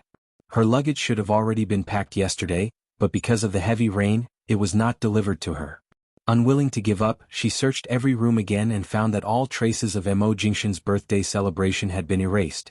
The traces of fireworks on the balcony, the thick scent of cream wafting through the room, the uneaten cakes in the kitchen, and the chocolate doll she had carefully placed in the tray had all been taken away. Nothing was left. Jin Wan silently sat on the sofa and looked at this room that was half familiar and half strange to her. The scene of Mo Jingshan accompanying her to watch television and pressing her against the window and kissing her 21 times suddenly seemed like a dream. The warm and comfortable apartment was only filled with the faint scent of air freshener. Everything made her feel distant and unfamiliar. Feng Ling was still waiting downstairs. Jin Wan composed herself and carried the suitcase out alone. The suitcase was very heavy and it took some effort to carry it. When she reached downstairs, Feng Ling saw the luggage in her hands and rushed over. "Mrs. Mo? My luggage. I don't know if the dormitory cabinets will be able to fit it," Jin Wan calmly said. Feng Ling furrowed her brows. "Although Mr. Mo is angry with you, there's no need for you to make things so difficult for yourself. This apartment is under your name. It's fine if you leave your luggage here. There's no need to bring it all to the dormitory." Jin Wan's bones were still somewhat stubborn. It was only now that she completely realized that Mo Jingshan was being serious with her. What exactly did I say to provoke him? Divorce? Or did she ask him who he would choose to spend the rest of his life with? Jin Wan carried the suitcase to the car with some difficulty. Seeing that Jin Wan was also a little stubborn after being provoked, Feng Ling helplessly glanced at her and turned to help her carry it. "No, I'll do it myself." Jin Wan avoided her hand and carried the luggage into the car herself. Then Jin Wan leaned against the car and panted for a while. There were only various tumbling emotions in her mind.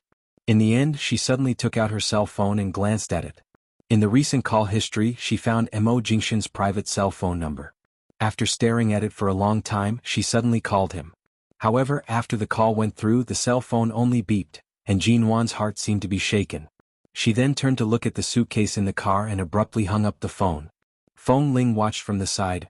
Why did she feel that when Jin Wan was calm and rational, everything was fine? But when she really encountered a problem, she was like a little woman who had just learned to fall in love. The first time she got angry, the first time she quarreled, she suddenly became disorganized and she didn't know how to reconcile. Even she could tell that if Jin Wan really called him right now and said a few words to him, Mr. Mo's anger would definitely be appeased. But clearly this was only a bystander's view. Jinwan was lost in love and lost her direction. Although the phone only rang once, Jinwan was certain that the call went through. After about 10 minutes, her cell phone remained silent. There was no call back, nor was there any message. Feng Ling had already boarded the car. She saw that Jinwan was leaning against the car in a daze. "Mrs. Mo, are we still leaving?" "Let's go." Jinwan lowered her eyes, placed her cell phone in her pocket and returned to the car. Feng Ling's hand was on the steering wheel. She turned to see that Jinwan's expression clearly showed that she was in a bad mood. "Are you sure you want to bring the luggage back to the dormitory?"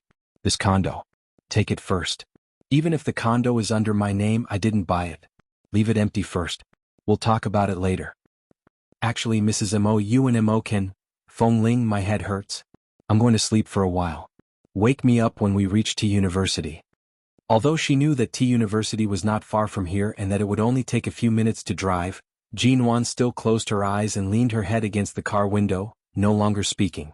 "Your head hurts again? Did you really get a concussion from the collision that day? Let's go to the hospital?" Chapter 212. Haicheng Mo Corporation. The executive meeting room went silent for a moment because of the short ringtone.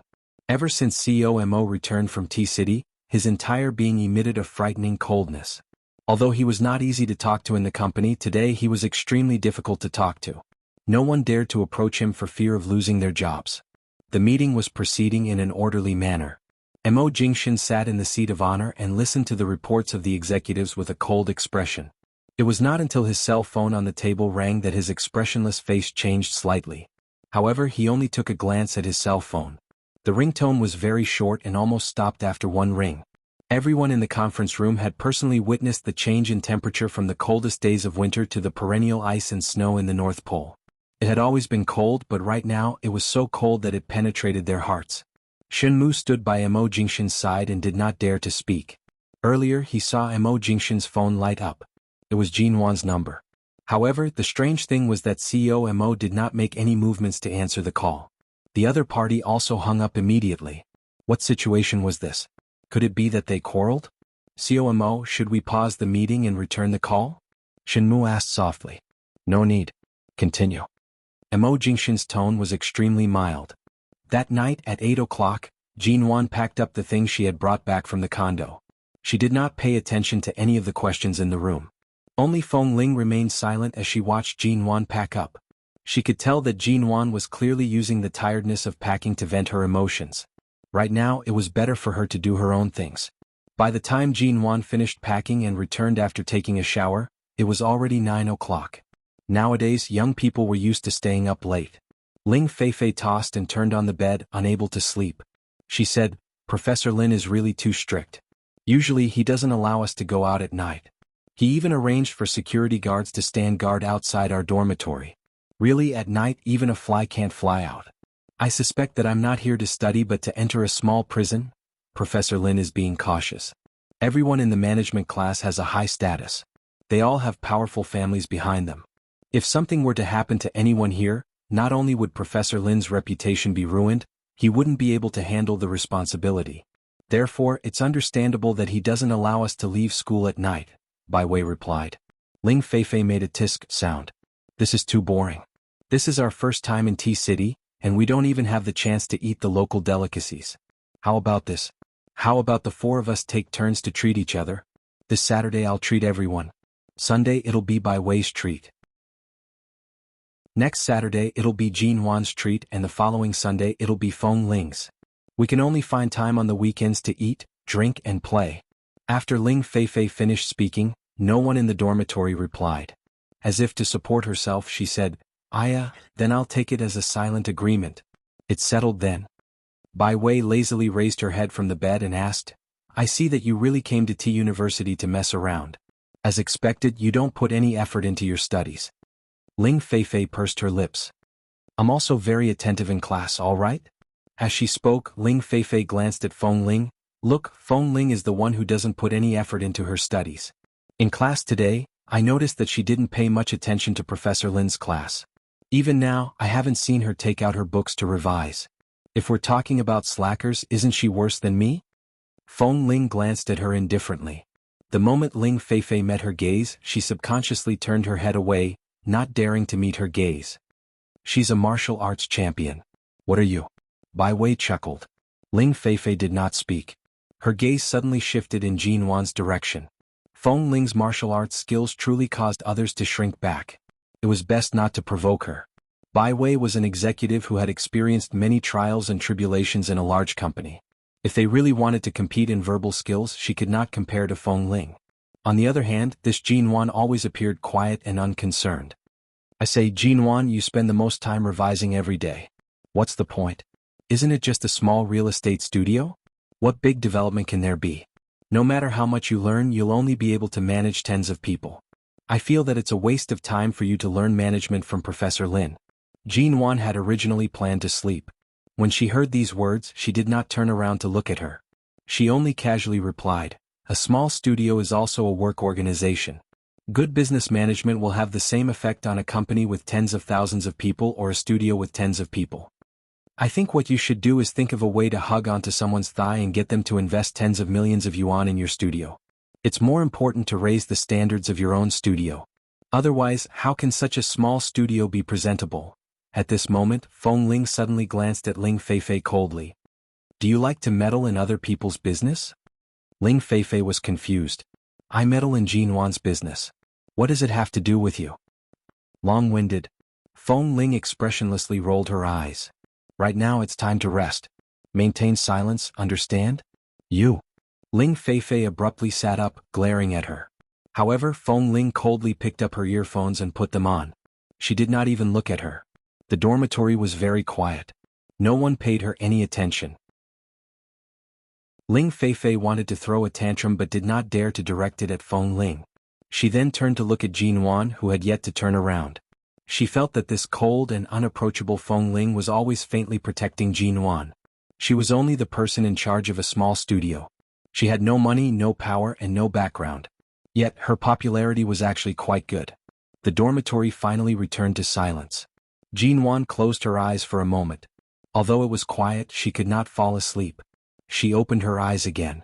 Today it was not raining outside. However, T-City's weather was indeed cold. The sound of the air conditioner in the dormitory was not loud. However, in such a quiet environment, it was especially obvious.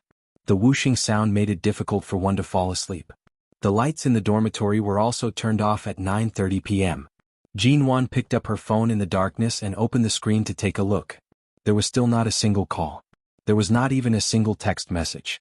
In the darkness, the brightness of the phone screen was slightly blinding.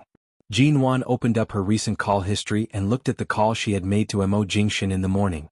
She was sure that she had really made the call. However, even now, several hours had already passed. Her phone remained silent. She confirmed that her phone was not broken. She also sent a text message to check the balance of her phone, proving that it was still working. Jin Wan pressed down on the screen to turn it off. Not long after, she turned it back on. She repeated this for a long time. Chapter 213. Jin Wan's phone, which originally had quite a bit of battery, was constantly switched on and off until it ran out of battery. Although Feng Ling was wearing earphones, her gaze was focused on this side. She wanted to say something and have Jin Wan call Mo Jingshan to stop this stalemate. However, seeing Jin Wan's expression, she thought about it and decided not to say anything. On the weekend, Ling Feifei insisted on treating everyone to a meal. No matter how they tried to push it away, she insisted on treating everyone to a meal. She said that she wanted to build up their relationship. Even if it was only for 3 months, they could still be considered roommates. What do you want to eat? Ling Feifei saw that Bai Wei and Feng Ling were ignoring her and decided to hold Jin Wan's arm to ask. Jin Wan originally wanted to avoid her, but this Ling Feifei was too clingy. Furthermore, they would be living together for more than 2 months. No matter what, she did not want to make things too awkward on the surface. Thus, she did not move and casually said, anything is fine. Anything is fine. There's an Italian restaurant near T University. I heard that the boss is a famous chef with 3 Michelin stars. How about I treat you guys to that restaurant today? Sure. Any way you're treating. You can decide what to eat. I don't mind. Bai Wei was more casual. Feng Ling saw that Jin Wan's attitude had always been very tolerant. She guessed that Jin Wan had always treated Ling Feifei as a spoiled and immature young lady and could not be bothered to fuss over it. She did not bother with these matters. Since Jin Wan did not reject, Feng Ling could only casually reply, "Whatever." Seeing that everyone had agreed, Ling Feifei said, "Then it's settled. This time I'll treat you guys. There's no need to fight with me over the bill. Just do as I said earlier. We'll take turns. Next time you guys can treat me to a better meal." After coming to T University, this was the first dormitory gathering. Although they were not too enthusiastic, they still gave each other some face. When Ling Feifei treated them, the Italian restaurant they went to cost about 1,000 yuan per person. The four of them spent more than 5,000 yuan. And this was after everyone allowed Ling Feifei to order whatever she wanted. They barely ate much, but it was already very expensive. The next day, Sunday, Bai Wei invited the guests back. She took them to another very famous sushi restaurant in T-City. In recent years, sushi had become very popular within the country. The price and quality varied, but this place was indeed not bad. It was a high-end and luxurious restaurant, and the few of them spent $6,000 to $7,000. Every time they ate, Ling Feifei would be very lively. She would always try to find a topic to talk about, but no one would pay attention to her. She would always pick on Jin Wan.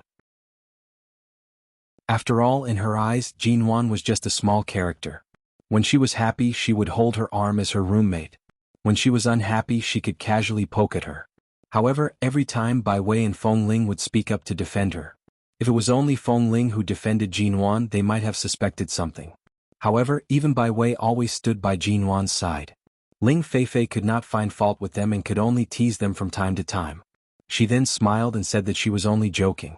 Right now, if it weren't for the fact that Jin Wan did not take Ling Feifei seriously and did not care about them at all, with her original temper, she would definitely make Ling Feifei cry and go home to find her parents.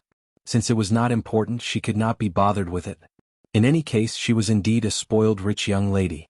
A week later, on Saturday, it was Jin Wan's turn to treat. Ling Feifei sat in the dormitory room and suddenly asked, "What are we eating this week?" The other three people in the dormitory had almost forgotten about this agreement. After all, it was only a meal. Who would really need to remember the rules? Ling Feifei turned to look at Jin Wan. "Jin Wan, it's your turn to treat today." It did not matter to her whether she was treating or not. Jin Wan did not care about such things. However, it had been more than a week since she communicated with Mo Jingshan. They did not even exchange a single phone call. Right now, she did not appear to have changed much, but her heart was actually heavy. She could not muster up any other interest. "What do you want to eat?" she casually asked. "I've already tasted the skills of the Michelin star chef from the Italian restaurant. I've also tried the most famous sushi restaurant in T-City. How about we eat seafood this week? Previously, I saw on the internet that many of the oysters shipped from overseas are of superb quality. They're big and delicious. Let's go eat a seafood feast." "You're really demanding an exorbitant price." Bai Wei mocked from the side. "Don't tell me you're tempted by the seafood restaurant you heard about a few days ago? You've always wanted Jin Wan to treat us there?" Ling Feifei ignored her, continuing on her own. "It's the one I heard about previously. How about we go there to eat?" Jin Wan calmly glanced at her. "Up to you." That seafood restaurant's prices were indeed not low. For the four of them to eat together, and it was a seafood feast that Ling Feifei had specially ordered, it would cost at least 10,000 yuan. Although none of the people in this dormitory lacked money, Ling Feifei did not live the life of a commoner. She never ate anything that cost tens or hundreds of yuan. Whenever she went out, she would either eat a palace-set meal or eat expensive, flashy, but impractical luxurious food. Jin Wan knew that when she was once so arrogant, she was only spoiled when dealing with people. She had not spoiled herself to this extent. Seeing that Jin Wan had no objections, Bai Wei spread out her hands. "You guys decide. I'm fine with anything." Feng Ling did not speak but did not reject. In the end, the few of them went to the seafood restaurant that Ling Feifei insisted on eating at. The moment they sat down, they originally agreed to order a seafood feast. However, after ordering, Ling Feifei said that she did not feel like there was a main course and that seafood was not enough. She tugged the waiter over and ordered many other dishes. "That's enough. This is enough for us. How much can a few women eat? Do you still want to order?" Bai Wei said. "I already said that I want to eat oysters." Although this restaurant's oysters are expensive, they were all flown in from overseas. They're especially fresh. It's rare for us to come here, so we have to eat our fill. Ling Feifei ignored her and continued to order what she wanted. Jin Wan placed her phone on the table and only occasionally chatted with Bai Wei. Her gaze occasionally shifted to the phone that had remained silent for more than a week. Occasionally she would retract her gaze and look toward Ling Feifei, who was seated opposite her, still talking to the waitress. After ordering, all the food was served. Bai Wei could not help but complain when she saw that aside from the set meal, there were so many dishes. You ordered so much. If you have the ability, eat them all. Aren't there 4 of us? Besides, Feng Ling practices martial arts. You must eat a lot, right? Ling Feifei turned to look at Feng Ling. Feng Ling did not even raise her eyelids. She coldly said, I'm allergic to seafood. You guys eat. I'll just order a bowl of noodles. Chapter 214. Bai Wei immediately mocked. She glanced at the embarrassed Ling Feifei. Remember to finish it all. If there's too much left, it'll be too much. Anyone could tell that she was trying to trick Jinwan. She clearly could not finish it, yet she still ordered so much. In the end, she really could not finish it. Not to mention the extra dishes, even the seafood feast set meal was only half eaten. Bai Wei watched Ling Feifei mockingly the entire time. Ling Feifei coughed but did not speak. Are you all full? As the one treating today, Jinwan did not eat much. After taking a sip of fruit juice, she calmly asked, I'm full but there's so much left. What a waste, Bai Wei said. It's fine. Seafood isn't suitable for takeaway. There's nothing we can do about the leftovers, Jinwan calmly said. She stood up to pay the bill. As expected, Ling Feifei did not have any good intentions. The dishes she ordered later on were all more expensive than anything else in the set meal. Who could imagine that 4 women with small appetites would spend more than 20,000 yuan on a meal in a seafood restaurant? Even someone like Mo Jingshan with his wealth would not exaggerate to such an extent. Whenever he brought Jinwan out to eat, he would only choose what she liked. He did not care about the price. Even if it was tens, hundreds, or even thousands of yuan, it was fine as long as it was clean and tasty. Today, Jinwan had truly broadened her horizons. However, no matter how expensive this seafood restaurant was, it could not possibly have such a price. In the end, it was only because Ling Feifei had ordered the most expensive dishes that it exceeded 20,000 yuan. Jinwan first went to the bathroom. When she came out, she saw that Ling Feifei had come out. Seeing that Jinwan did not immediately pay the bill, Ling Feifei said in amusement, It seems like you really ordered quite a lot today. It should be quite a lot, right? Did you bring enough money? Do you have enough left on your card? Jinwan glanced at her. Before you ordered, you didn't even consider if I had enough money. Are you planning to pay for me now? Ling Feifei immediately smiled mockingly. We agreed that you'll be treating today. I've already treated you. How can I treat you again? If you really can't afford it, you can discuss it with the owner of the restaurant and see if you can pay on credit. After speaking, Ling Feifei smiled as she picked up her bag and headed to the door to wait. Clearly, she did not plan on standing with Jinwan.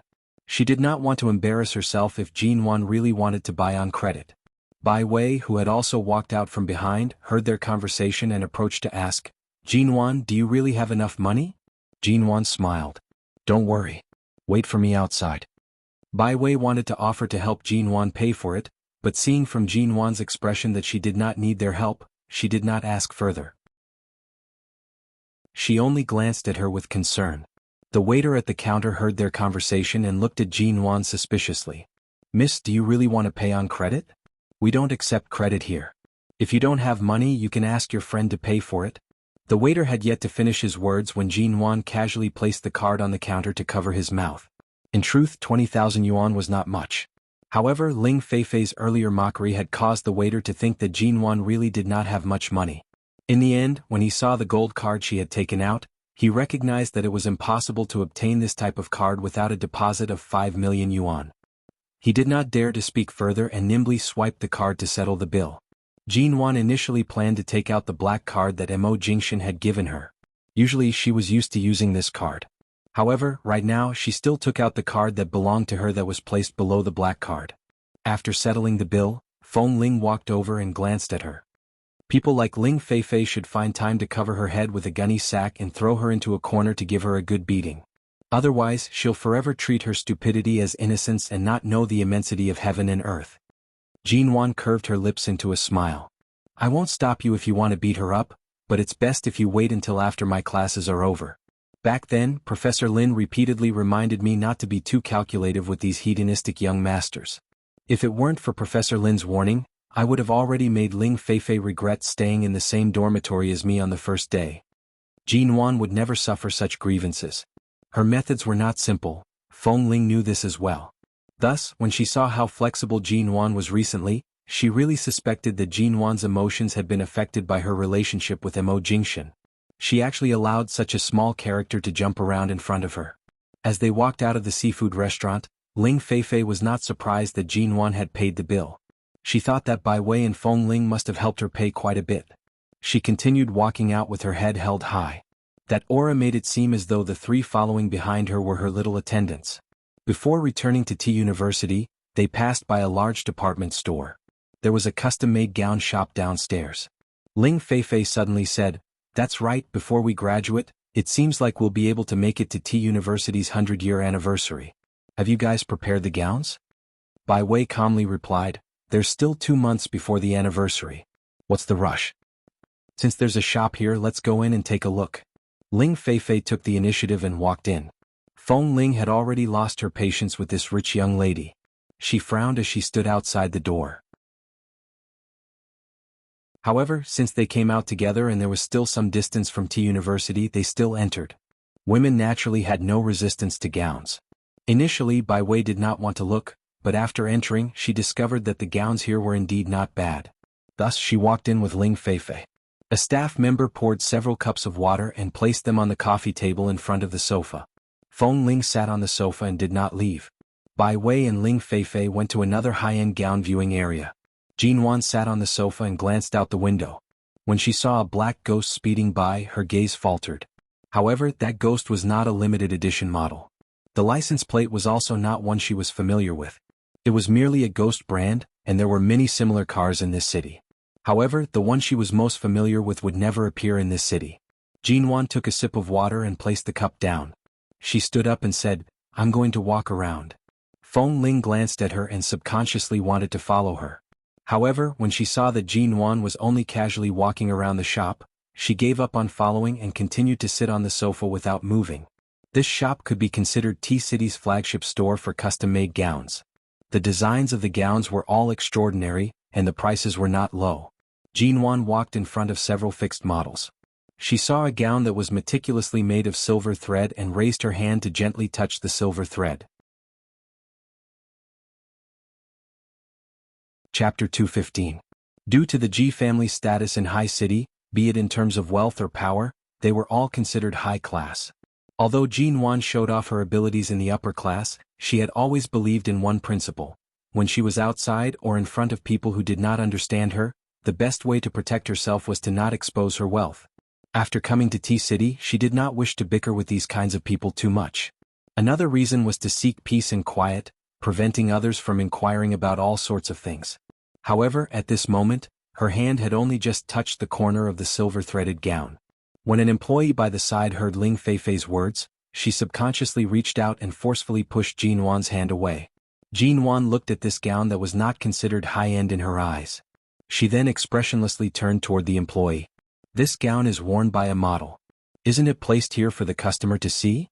If it can't be touched, why place it here? There's no touching sign on it. Who gave you the right to push away a customer? Your guts aren't small." The employees in this gown store had all gone through a series of professional training.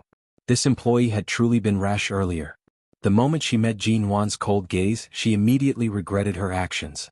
But being scolded in front of everyone, the shop assistant was still a little displeased. She said, "Miss, this is the treasure of our shop. The price is at least 1 million. The one you touched just now is also the most expensive one in this series. Of course you can't touch it carelessly. If you break it or dirty it, you really can't afford to pay for it. This is an annual fashion show in Paris, France. It was just sent over from France and was only placed here this morning. We haven't had the time to put up the no touching sign." The employee's confidence naturally stemmed from Ling Feifei's words earlier. She was certain that Jin Wan, who was dressed simply, would not be able to afford it. When Ling Feifei heard these words, she immediately approached. She looked curiously at the silver-threaded gown and could not help but reach out to touch it. "This one is indeed very beautiful. Can I try it on?" The shop assistant, who had just said that they did not have time to hang up the no-touching sign, saw Ling Feifei's actions and did not stop her. Instead, she smiled even more cheerfully and said, "Yes, miss, please proceed to the VIP changing room inside. Our shop assistant will help you try it on." As he spoke, the employee no longer paid any attention to Jin Wan, who did not have the slightest sign of a famous brand. He eagerly pulled the other employees along to serve this Miss Ling, who looked like a tycoon at first glance. Bai Wei coldly glanced in Ling Feifei's direction and walked to Jin Wan's side to comfort her. This young miss is probably born with her eyes on the top of her head. She's asking us to accompany her for a meal and to shop with her just to flaunt her wealth and let us see her illustrious family background. Ignore her. At this time, Jin Wan glanced at Feng Ling, who was looking at her. Feng Ling sat on the sofa and looked at her teasingly, as if saying, "You can even tolerate this? That gown earlier, what do you think of it?" Jin Wan calmly withdrew her gaze, turning to look at Bai Wei by her side. Bai Wei raised her brows. "It's all right. It's indeed beautiful, but it's a little expensive. However, if it's a new model from the Paris fashion show, it's definitely worth the price." "Do you plan on attending the 100th anniversary?" Jin Wan asked. "If time permits, I'll attend. It's rare for me to have a few months of time to return to my student days after entering the workforce. Back then, I didn't have the chance to attend such a 100th anniversary event. This time, I'll just treat it as a perfect ending to my pitifully simple student days." Bai Wei spoke with a smile. She looked at Jin Wan. "What about you?" Jin Wan did not reply. She calmly glanced at the other gowns around her and calmly said, "Speaking of which, that gown earlier is quite suitable for you. That gown is more mature and elegant. Ling Feifei's figure is too petite, and her aura is unable to support that gown. If you wear it, you'll definitely be stunning." Bai Wei heard these words and immediately chuckled. "Forget it. It's just a school anniversary. It's enough for me to dress appropriately and generously. Even if I become an executive in a foreign company, my annual salary would only be a few million. There's no need to spend so much money on a beauty contest. It's obvious that Ling Feifei has been spoiled rotten by her family. We're definitely not people from the same world as her." The two of them casually chatted, from the gown to the school anniversary, and from the school anniversary to Professor Lin's teaching methods. Not long later, Ling Feifei came out wearing the gown.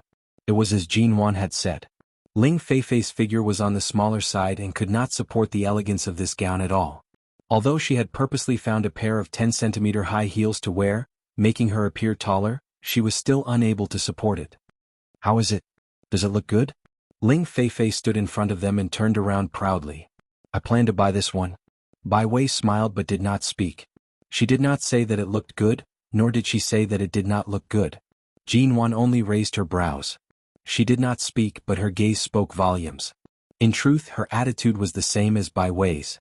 It was just that she clearly did not feel that it was good. She was just too lazy to say anything.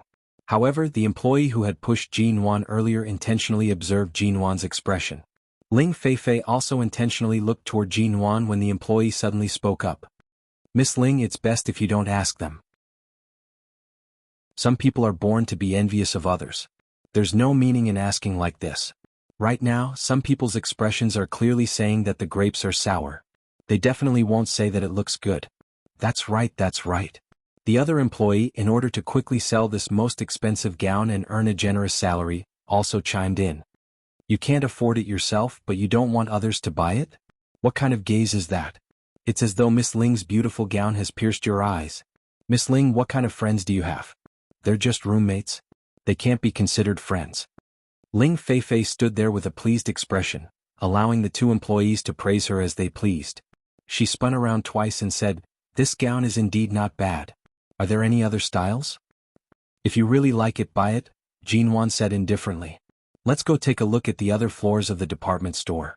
Call us when you're done." After speaking, Jin Wan and Bai Wei exchanged glances and turned to leave.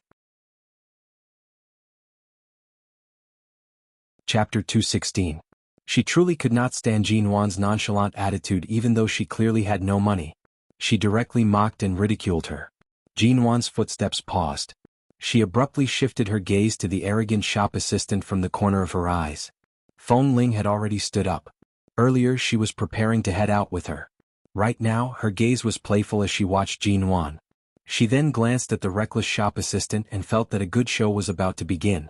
Finally, Jin Wan abruptly turned around and coldly glanced at the shop assistant behind her. "Where's your shop manager? Why are you looking for the manager?" The shop assistant did not seem to be afraid of her reporting them. She continued to sneer and say, "Our manager isn't here to serve idlers like you. What can you do even if you call the manager over? However, due to Jean Wan's request to see the manager, the shop manager, who was originally watching the commotion from the side, had no choice but to approach from the cashier. Miss, I'm sorry. May I ask what you need?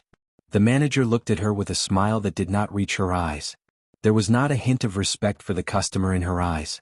Instead, because she had seen the entire situation, she knew that she did not have much ability and would not be able to cause any trouble. I have a complaint. Your shop's sales assistant has spoken rudely to the customer. First, she used her hands to push the customer. Now she's using her words to provoke the customer. Jean Wan's face was expressionless. Her expression was exquisite and cold as she added, she even had the intention to compare the two customers who entered at the same time, elevating one and belittling the other. This kind of snobbish behavior is one more crime. The manager immediately laughed. Miss, it's not that I want to criticize you, but earlier I saw everything with my own eyes. Our shop assistant didn't do anything. This gown is indeed not something anyone can touch. If you were like Miss Ling and could afford it, we naturally wouldn't say anything. However, you clearly can't afford it, yet you insisted on touching it. The shop assistant was afraid that you would dirty it and ruin it, so she subconsciously pushed you.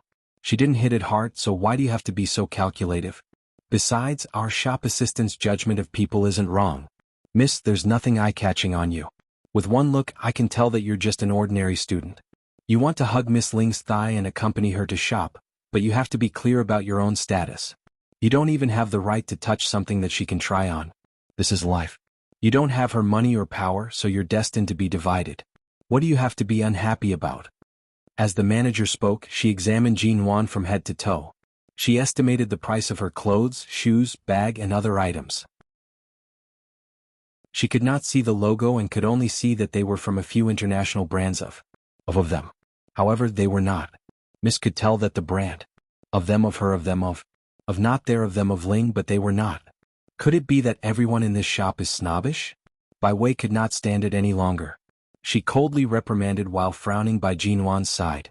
However, Jean Wan only smiled mildly. She reached out to block Bai Wei, who was about to stand up for her. At the same time, she picked up her phone and turned to make a call. The employees and managers, including Ling Feifei, who was about to change out of that gown to try on other gowns, all looked toward Jean Wan as though they were watching a show. Call her? Who could she call? Could it be that because she was too poor to afford a gown, she was going to angrily call the police like a junior high school student after being ridiculed by the employees? Even the Bureau of Industry and Commerce could not do anything about this, much less the police. How ignorant and childish. The employees sneered, fighting to change into Ling Feifei's gown. After Ling Feifei changed into another gown and came out, the employees carefully tidied up the most expensive silver gown in the store and put it on the model. In a short 10 minutes, the employees surrounded Ling Feifei, one after another, trying to persuade her to buy a gown here today. At this moment, the manager in the store suddenly saw the figures of several people in charge of the department store appear by the door. She looked at the several big shots dressed in suits with solemn expressions. Seeing them suddenly push open the door, the manager was surprised and rushed forward to welcome them. Xiao Qin? Xiao Zhang?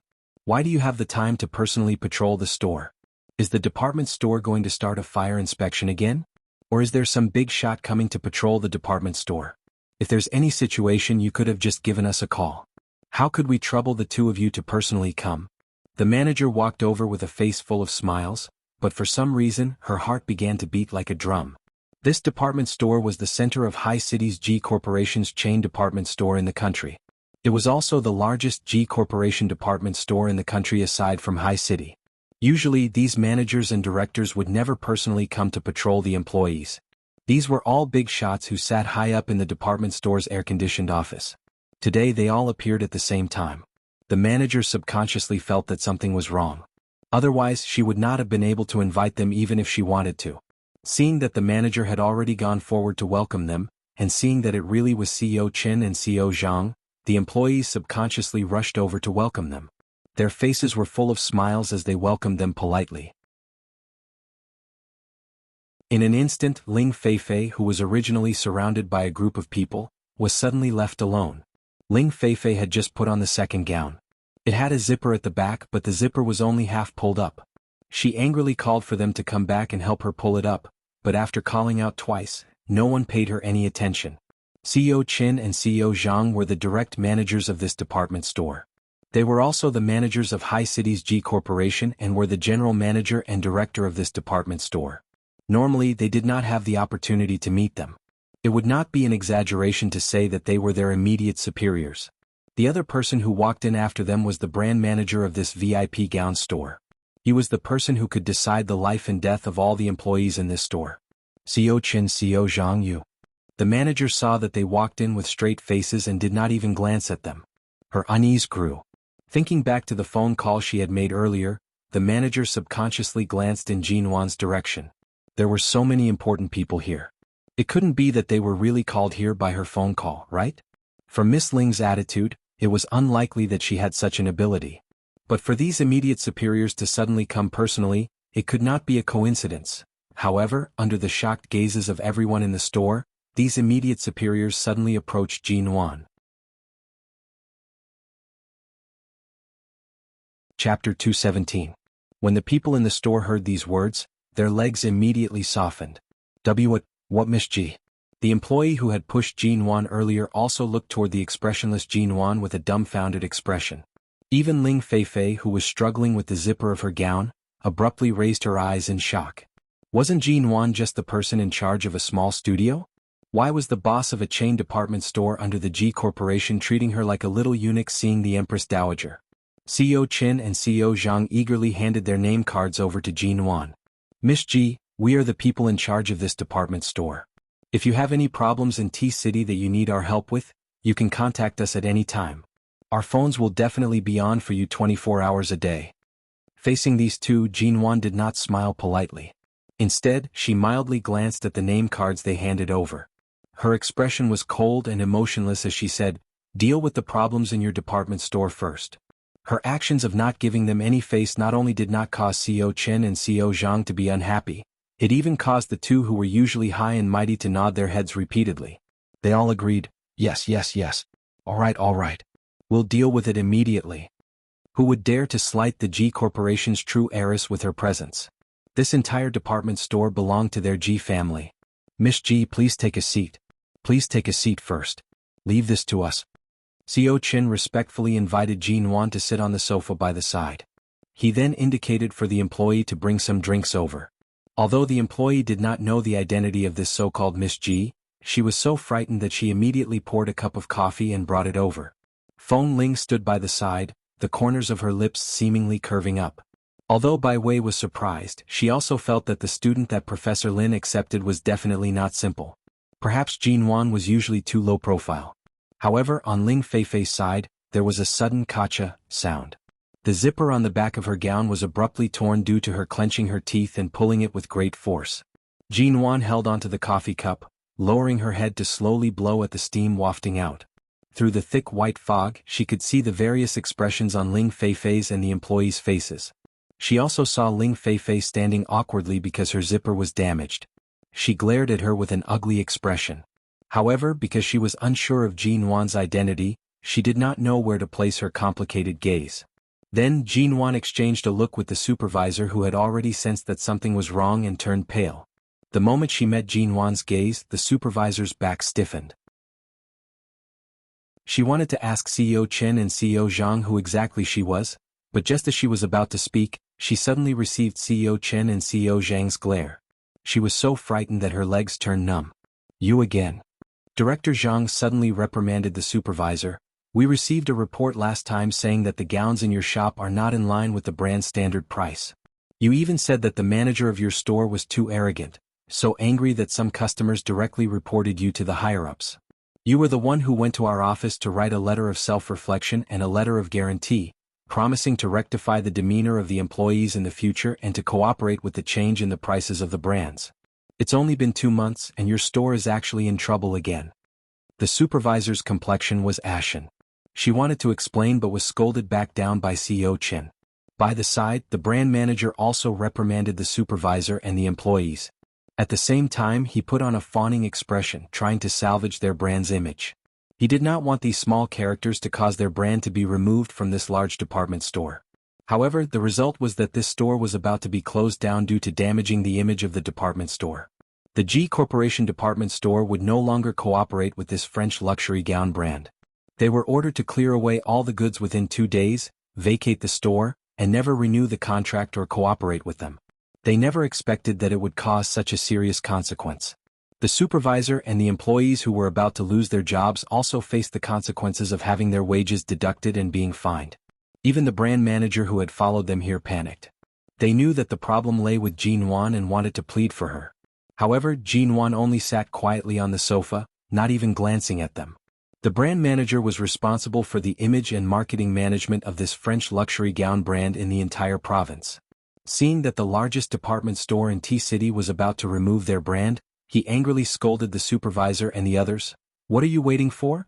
You've affected our brand's image and caused such a terrible consequence. Do you think deducting our wages can solve the problem? If there's no way to salvage the situation, the brand's legal staff will come to you within 3 days. Because of your stupid behavior, it has led to such a serious consequence. If the brand's legal department doesn't sue you until you go bankrupt, you won't be able to report back. A bunch of idiots. Hurry up and apologize to Miss G. Think of a way to plead for her. Salvage the brand's loss." Hearing that not only would they be fined, but they would also be sued by the brand's legal staff, the supervisor and employees who were already tense rushed to Jean Wan's side in fright, apologizing profusely. At this moment, the supervisor and employees' attitudes were so servile that they wished they could directly kneel down. The supervisor was the first to step forward to hold Jean Wan's hand, wanting to put herself in her shoes and plead for leniency. Just as the supervisor's hand was about to touch Jean Wan's arm, Feng Ling raised her leg and kicked over a pot of boiling water on the coffee table. The boiling water splashed onto the supervisor's arm, causing her to cry out in pain. She took a large step back, staring in fear at Jean Wan, who remained seated quietly on the sofa with a calm attitude. Seeing this scene, Bai Wei, who was standing by the side, finally realized that Feng Ling's relationship with Jean Wan was not shallow. No wonder she had always felt that someone like Feng Ling was always protecting Jean Wan. From the looks of it, Jean Wan's identity was indeed extraordinary. Even though she was not clear of Jean Wan's identity, she suddenly had a premonition that Ling Feifei's fate would not be good in the future. After the supervisor was scalded, she took several steps back in a panic. Several employees also approached to plead for leniency. Feng Ling's expression was cold as she was about to stop them from approaching Jean Wan. All of a sudden, CEO Chen and CEO Zhang could no longer watch on. They walked over and berated, "What are you all standing here for? There's no way Miss G will listen to your nonsense. Look for the brand's manager and legal staff to resolve the matter."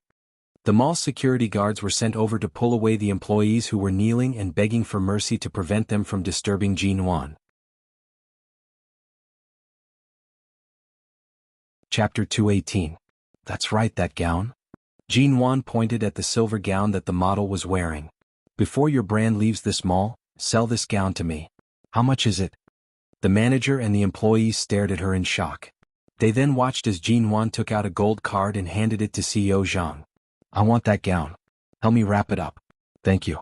Be careful not to wrinkle it." She actually asked CEO Zhang to run an errand for her. However, CEO Zhang appeared as though he had received a reward. He immediately ordered for the gown Jean Wan wanted to be carefully removed from the model's body. He then ordered for the gown to be wrapped up and delivered to her. "Miss G, the bill for this gown can be transferred to our mall. You don't have to pay." CEO Zhang returned and placed the card in Jean Wan's hand. Jean Wan calmly glanced at CEO Zhang. She gave him face and accepted the card and the gown. However, in the blink of an eye, she handed the gown to Bai Wei, who was behind her. "Sister Bai Wei, this gown suits your skin and aura. It's for you." Jean Wan's attitude was courteous and matter-of-factly. In an instant, not only was Bai Wei shocked, the others present all had different expressions. Ling Feifei stood by the door. She almost crushed her teeth from gritting them. She was clearly the one who tried on this gown first. She was the one who saw it first. But Jean Wan actually bought it. She even gifted it to Bai Wei right in front of her. Jean Wan must be doing this on purpose. After the mall and the store's problems were settled, CEO Chen and CEO Zhang came to ask if Jean Wan had anything else to say. Jean Wan simply said a few words and left. She did not wish to stay here and deal with these people. The weekend wasn't a good time to be wasted here. Seeing that Jean Wan and the others had left, Ling Feifei was afraid that these people would pursue the matter of the zipper. Since there was a problem with the store, no one would think of her for now. Ling Feifei took advantage of the chaos to run out and catch up to them. Jinwan. Stop right there. Ling Feifei followed behind and called out. She then quickly walked over. When she arrived before Jinwan, she looked her up and down several times. She glared at her unhappily and asked, "Who exactly are you? How can the person in charge of a small studio invite the general manager and director of such a big shopping mall?" Jinwan looked straight at her. Her indifferent gaze was focused on the carefully concealed unwillingness and embarrassment on Ling Feifei's face. She calmly said, "It's just studying at T University for 3 months. Is status and family background really that important? Are you sure you want to know the reason? Why don't you rank your roommates as well?" Ling Feifei was momentarily speechless. She could only glare at her in secret. "But it's wrong of you to lie." Jinwan could not be bothered to talk nonsense with her. She frowned and said, "Do you still want to see the gown? If you don't want to watch, then go back. I'm tired. The wind is really strong today. It's indeed not good weather for shopping. If you want to continue shopping, you can do so on your own. We'll return to T University first," Bai Wei added. Ling Feifei abruptly turned to look at Bai Wei and then at the gown in her hands that was worth more than 1,000,000 yuan. Even now, she did not dare to imagine that a gown worth more than 1,000,000 yuan would be so generously gifted to Bai Wei. Jinwan. Ling Feifei suddenly angrily said, "Your surname is Ji. That department store earlier belongs to Hai Cheng's Ji Group. Don't tell me you have some relationship with the Ji family?" Jinwan calmly glanced at her and did not speak. She was about to flag a taxi to return to T University. Ling Feifei continued, "You're a relative of the Ji family? You were able to open a studio in Hai Cheng. Don't tell me it's because you're hugging onto the Ji family's thigh? Otherwise, how could there be a place for you in a place like Hai Cheng where every inch of land is worth its weight in gold?" Feng Ling could no longer watch on. She rubbed her brows by the side. She was really an idiot who deserved a beating. That night, Bai Wei and Jinwan headed to the bathroom in the dormitory to shower. When they came out to change, they encountered each other in the changing room. Bai Wei asked as she changed, "Jinwan, you're the daughter of Hai Cheng's Ji family, aren't you?" Jinwan's actions did not change. She then picked up the hairdryer and turned to look at her. She smiled slightly and used a voice that only she could hear to say, "You can see through it, but don't say it out loud." As expected. It was clear that Jinwan was just trying to keep a low profile. Ling Feifei refused to believe that Jinwan's family background was good and would rather believe what she believed. She blindly placed the words Jinwan's small studio together. But if she thought about it carefully, Jinwan should be the young miss of the Ji Corporation. Hearing the words "you can see through it but don't say it out loud," Bai Wei, who had been in the workplace for many years, instantly understood and nodded. It was the weekend. It was already the 3rd week after Jinwan's birthday. T University's business management classes were almost halfway through. Previously, Jinwan had brought all of her luggage to the dormitory. However, she had left a power adapter for her laptop in the condo's study. She had forgotten to bring it along. After using the computer last night, Jinwan searched for it for a long time and recalled that she had left it in the condo. Taking advantage of the weekend, she returned with Feng Ling to retrieve it. By the time they reached the condo, it was already evening. All the floors of the condo were already lit up. "Mrs. Mo." Feng Ling walked behind Jinwan and softly said, "I previously contacted Shinmu. He said that Mr. Mo was in Japan for a business trip last week and should have returned in the past 2 days. You and Mr. Mo haven't contacted each other for almost a month. Are you not planning to take the initiative to give him a call?" Jinwan's footsteps paused. If Feng Ling had not told her, she would not have known that Mo Jingshan was in Japan last week. After so long, Jinwan had grown too accustomed to being by Mo Jingshan's side. Habit was a scary thing. It was so scary that she thought Mo Jingshan would always be by her side. However, it was only today that she realized that if one day Mo Jingshan did not want her anymore, or if Mo Jingshan chose to disappear from her life, she would not be able to find him. That man's position was too high. As long as he was willing, he could be very, very close to her. If he was unwilling, he could be very, very far away. Jinwan did not speak and directly entered the condo. When she reached her floor and stepped out of the elevator, she was shocked to find that the door to her condo was actually open. Warm light seeped out from the half-closed door. Feng Ling's face lit up. She was about to ask if Mr. Mo had come when Jinwan, who had been pretending to be calm, opened the door and quickly walked in.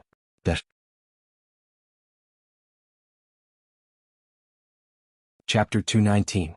Jean Wan pushed open the door and entered, looking at the bright lights in the living room.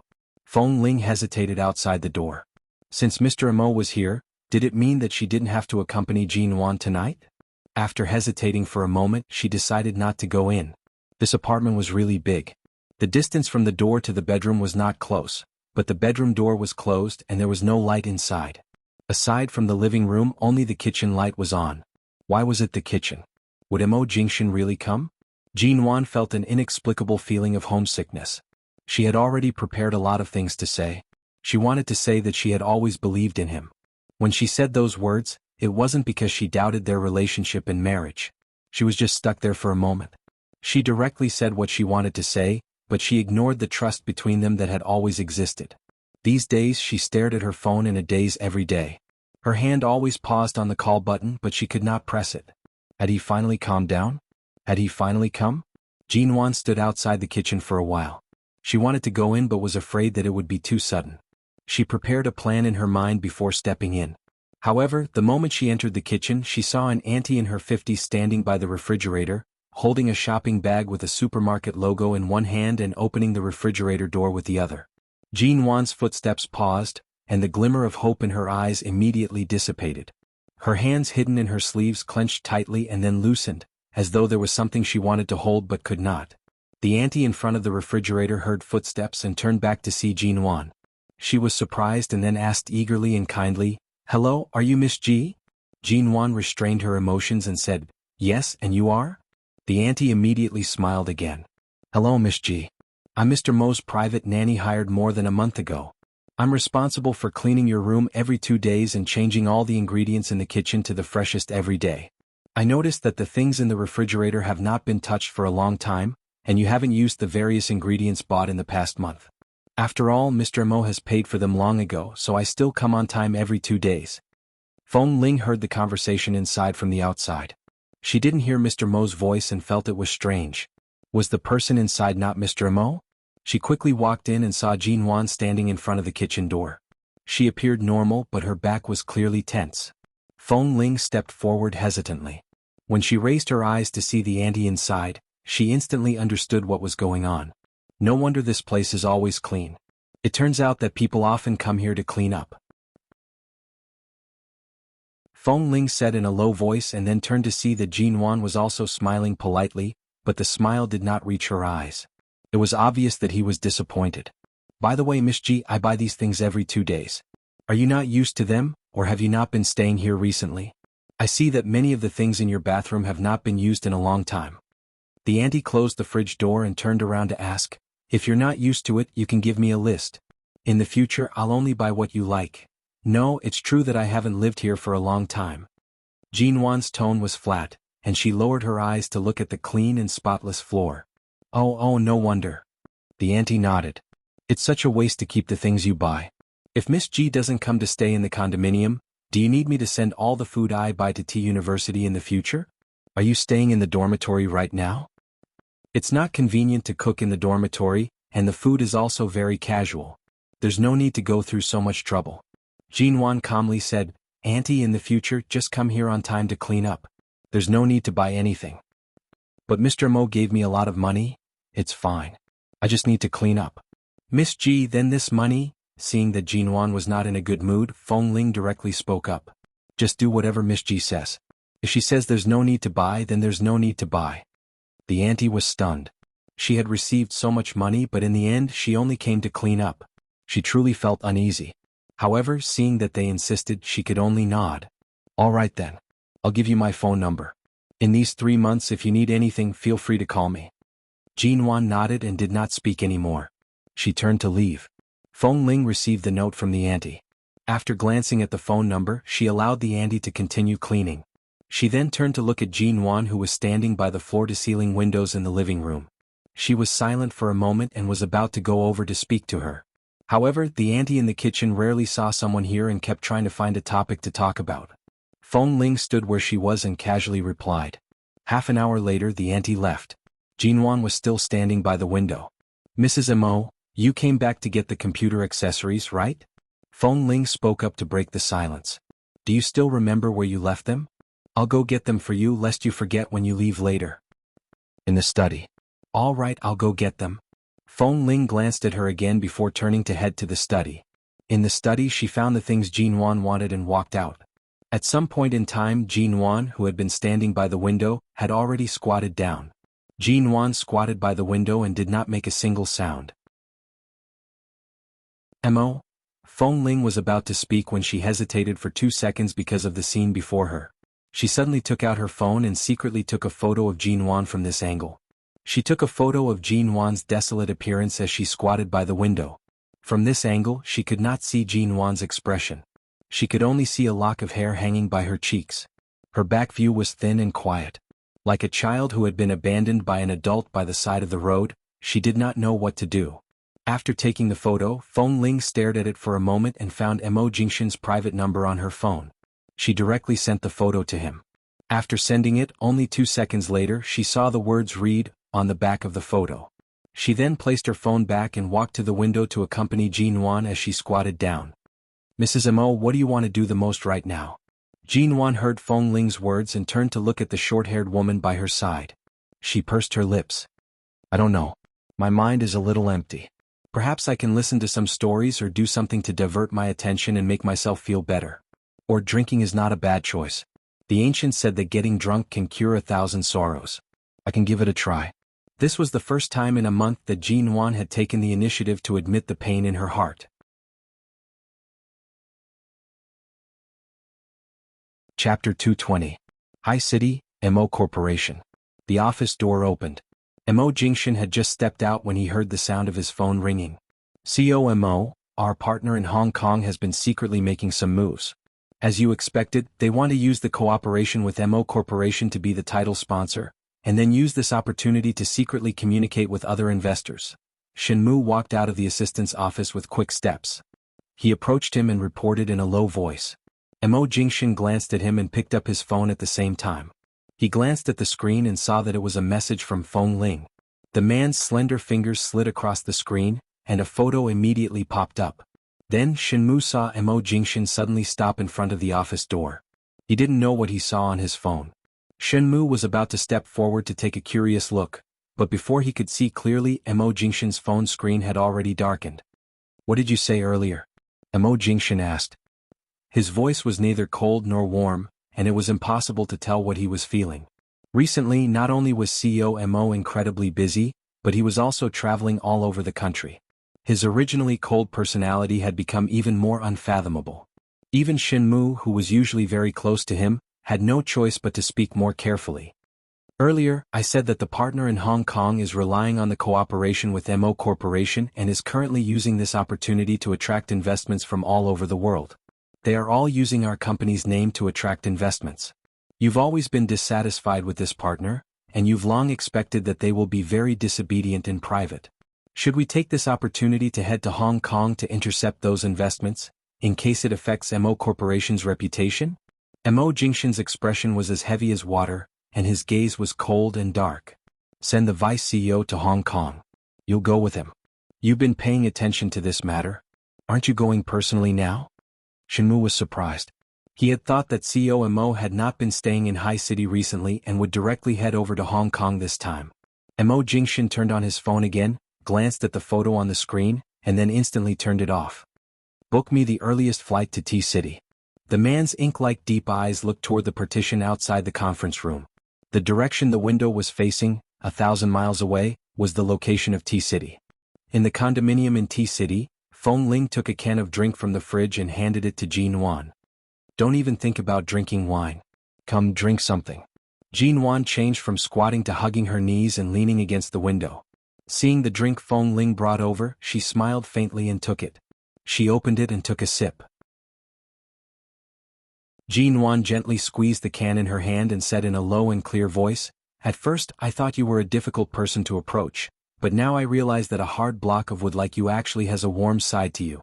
I feel that you are actually quite good at taking care of people, but why do you always appear so distant and distant? Mo Feng Ling also had a can of drink in. She sat beside Jinwan and sat. She Ling Mo and took a, Feng Mo Ling Mo emojis Ling. If you want to tell me, of course I'm willing to listen. It's a good thing that you can help me divert my attention. Otherwise, I'm afraid I won't be able to sleep tonight. Jinwan leaned her back against the window. Although she was smiling, her eyes were clearly depressed. Feng Ling was silent for a moment. After a moment she said lightly, "I'm an orphan." Jinwan did not reply. "When I was very young no one cared about me. In those years, the United States did not care much about a homeless child like me. Later I met a kind couple. Although they did not have the ability to adopt me, they sent me to a very good welfare home in Los Angeles." Feng Ling's voice was very low, as though this was the first time she was talking to someone about herself. When she analyzed her past she was still hesitant. She spoke slowly, "The orphanage is not bad, but my personality is not very sociable. I don't like those children who cry all day or act obedient just to eat a piece of meat. So, when I was 13 I sneaked out and disguised myself as a man to sneak into Xi's training base. At that time I coincidentally saved a manager of the base so I was able to sneak in. Later, during puberty my body was constantly developing. Every day I wrapped a cloth around my chest and wore loose training clothes to barely cover my body shape that was different from that of a man's. In addition, I was a very indifferent person to begin with. Other than a few of my close friends, I didn't have much contact with others, and I didn't act like a woman, so no one ever found out. So, I was always like those men, doing the same tasks and undergoing the same high-intensity training. Later, because of my outstanding training results in all aspects, I gradually gained a foothold in the training base." Hearing this, Jinwan suddenly smiled. "Then, how were you discovered? You're not disguised as a man." Feng Ling's gaze faltered. After a few seconds of silence, her tone suddenly turned cold. She said coldly, 3 years ago, I was discovered in a field mission. You've hidden for so many years without being discovered. Who is it? Who is so capable?" Jinwan smiled and held her chin with one hand, turning to look at Feng Ling by her side. To be honest, if Feng Ling cut her hair shorter and wore loose clothes, she would indeed look more heroic than many girls of her age. Nanheng. Feng Ling clearly did not particularly want to mention this name. Jinwan was not surprised by this answer. However, when she heard this answer, Jinwan suddenly took a deep look at Feng Ling. "Last time, during Nanheng's birthday, we invited you to sit in the private room, but you refused to enter. Was it because of him?" At this point, Feng Ling did not wish to continue speaking. She only glanced at Jinwan. "Has your attention been diverted by me? Don't worry about whether my attention has been diverted or not. If you get stuck halfway through your story, I'm afraid I won't be able to sleep tonight. There's no continuation of the story. Not now and not in the future." Feng Ling's expression suddenly became much more indifferent. She stood up and glanced at the time. "Are you planning to stay here tonight or go back to the dormitory? It's getting late. If we don't go back soon we'll have to go to bed." Jinwan also glanced at the time. She turned to look out the window. There were tens of thousands of lights, but this condominium was strangely quiet. "Let's go back to the dormitory." Jinwan stood up and used her hand to knock against her slightly numb legs. She did not speak anymore and directly walked out. Seeing that Jinwan had left so decisively, it was clear that she did not plan to stay any longer in this condominium. It seemed like no matter what story she told, it would not be able to soothe her mood. Chapter 221. Jinwan rushed back to the dormitory before bedtime. Right now she could not stay idle. Her mood would be stifled, so the moment she returned, she rushed to take a shower. After showering, she came out to change her clothes. All of a sudden, she saw Bai Wei bring over the gown she had previously gifted her and place it by the cabinet. "What is it?" Jinwan turned to look at her. "I've placed it on your bed several times before, but you've always taken it back." Bai Wei said, "This gown is too expensive. I still can't accept it. It's enough for you to dampen Ling Feifei's spirit that time. In any case, she hasn't had much of a temper after being suppressed by you recently. This gown should still be returned to you. It's not that I'm trying to dampen anyone's spirit, but this gown really suits your temperament." Jinwan turned around, picking up her own clothes and handing the box of gown back to her. "There's no need to return it to me. In the future, I might be able to cooperate with your company in other areas. This can be considered a revolutionary relationship that we've cultivated in T University. There's no need to treat me like an outsider." Hearing these words, Bai Wei could not help but glance at Jinwan. "I don't know much about Haiqing. I only know that the Ji family is one of the 4 largest families in Haiqing, right?" Jinwan smiled mildly. "You can say that. In recent years our family's business hasn't been doing so well. I don't think we can be ranked among the 4 largest families." "You're really modest?" that's the truth. Furthermore, none of the students that Professor Lin accepted this time are ordinary. Everyone carries the future hopes of their respective companies. There's nothing to compare. Just focus on getting through the next 3 months. That's true. In the future we'll see each other frequently in the business world. It's better to keep a low profile. The two chatted as they returned to the dormitory. When they entered, Ling Feifei was wearing a facial mask and doing yoga exercises in the dormitory. Of the 4 people in the dormitory, Ling Feifei was definitely the best when it came to skincare and maintenance. Bai Wei was second. Bai Wei was already 25 years old. It was necessary for her to take care of her skin daily, but she was not as exaggerated as Ling Feifei. On the other hand, Jin Wan and Feng Ling were the type who, after washing their faces, would sometimes forget to apply toner on their skin and lie down to sleep. However, Jin Wan's skin was too good. Even though she was usually so casual, her skin was still better than Ling Feifei's, who applied tens of thousands of skincare products every day. Even Feng Ling, who lived a rough life, had whiter skin than Ling Feifei. Seeing that Jin Wan and Bai Wei had entered together, Ling Feifei turned to glance at them while pressing down on her thighs. Gifting a gown worth 1,000,000 yuan is really different. You even want to take a shower together? Bai Wei glanced at her. Are you unhappy because someone took your love away from you? Back in that store when you were facing the bosses of those shopping malls, where did your toughness go? Why didn't I just swipe my card to buy it? Now, he felt unhappy just thinking about it, so he came to find trouble again? Can't you just stop for a day? Ling Feifei abruptly turned to glare at her.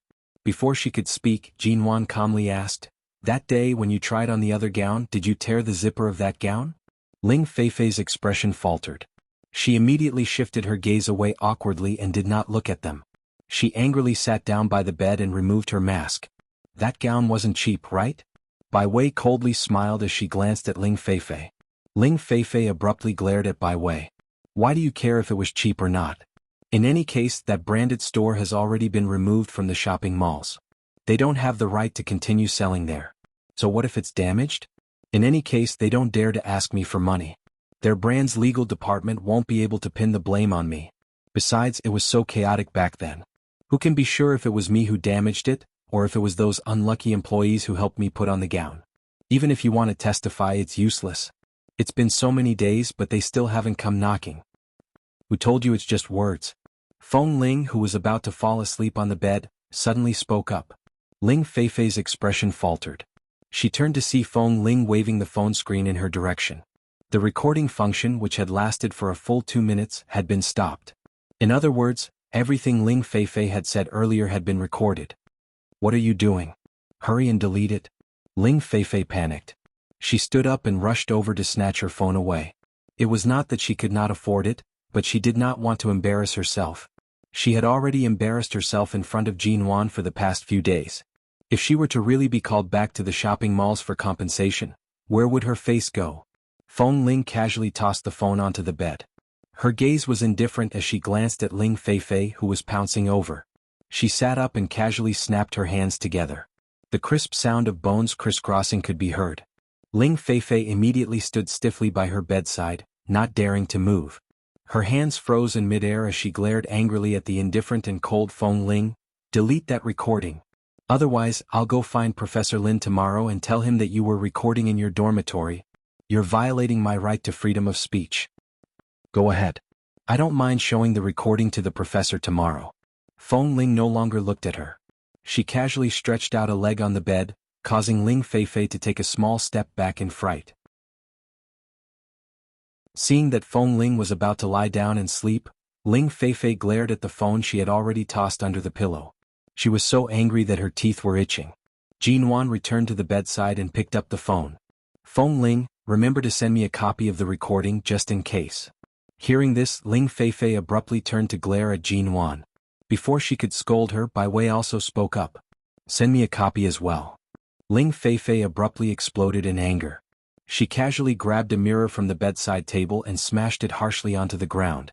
In less than a minute, the dormitory management auntie rushed to the door and knocked, scolding, "What time is it? Who caused such a huge commotion?" Ling Feifei. The next day, Ling Feifei was still angry. She took the opportunity when Jin Wan went to fetch some hot water in the morning to hand over her own water bottle. Since you're going anyway, isn't your other hand empty? Help me fetch a bottle as well. Ling Feifei's attitude was arrogant and bossy. In any case, she was unwilling to be suppressed by Jin Wan's aura. Jin Wan did not even look at her and had already left. Ling Feifei abruptly stood up and was about to force her own water bottle into Jin Wan's hand. However, the moment she stood up, Feng Ling, who was passing by, kicked the empty water bottle in her hand onto the ground. What are you doing? Ling Feifei saw that Jin Wan had already left without looking back.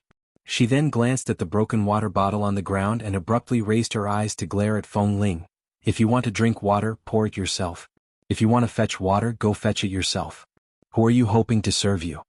After kicking her, Feng Ling turned and sat down, her tone cold and disdainful. What are you doing? You've been protecting Jin Wan ever since you came here. Don't tell me you're the bodyguard she hired? You won't let her do anything. Ling Feifei was angry. She really could not stay in this dormitory any longer. You're right. I'm her bodyguard. Feng Ling narrowed her eyes and sneered.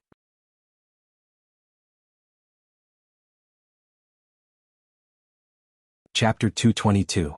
The next afternoon, there were many cars parked outside T University. None of them looked simple. The students were whispering among themselves, saying that the 2-century-old libraries in T University were about to be renovated. The person who came today was the CEO of a well-known company in the country. He was going to invest in the renovation of T University's library. In the past, investors like this would eventually become honorary principals. This time was likely no exception. If the investment was successful, he would definitely become an honorary principal. After all, T University's library had a history of close to 100 years. Regardless of whether it was tens of millions or hundreds of millions of books, or the ancient building, if it needed to be renovated, it would require a huge investment. This was not something an ordinary company could afford. Hey, have you guys heard? The person who's going to renovate T University's library seems to be from High City? High City? High City is one of the top cities in the country. There are indeed many rich people there. Many well-known corporations in the country have their headquarters in High City. It's no surprise that the other party has such a strong financial strength. Indeed. I wonder which company's CEO is it? Renovating T University's century-old library is a feat that can be recorded in history. Furthermore, it's free of charge. I'm really curious who's so generous. Although they're generous, it's not that simple to say that they're doing it for free. T University is definitely one of the top universities in the country. Due to the huge amount of work required, the century-old library has never been renovated. Now that it's being renovated, it will definitely be widely publicized in the country. Regardless of which company the other party is from, in the future, T University and the various universities in the country, including the education industry, will definitely be implicated. The benefits this will bring are all unimaginable. That's right. How can we easily guess the thoughts of those who stand at the top? Today, such soft discussions could be heard everywhere in T University, especially among the business and corporate management students. The discussions were even more heated. In the afternoon, Jin Wan was in a rush to read through Professor Lin's test questions and did not eat anything. In the afternoon, during the break, she went to the cafeteria to buy some food. Along the way, she overheard the group's discussion. When she heard that the investor was from High City, she subconsciously glanced out of the cafeteria's window toward T University. She couldn't see the cars parked outside from this distance, so she just glanced at them and walked out with the food she had just bought. Haicheng was indeed the most prosperous city in the country, and it was also a gathering place for talented people. There were many famous and wealthy groups there, and T-City was also an educational institution on par with Peking University and Tsinghua University in the country. It was not impossible for a big shot from an investment group to suddenly have an interest in the education industry. In the evening, the day's classes ended.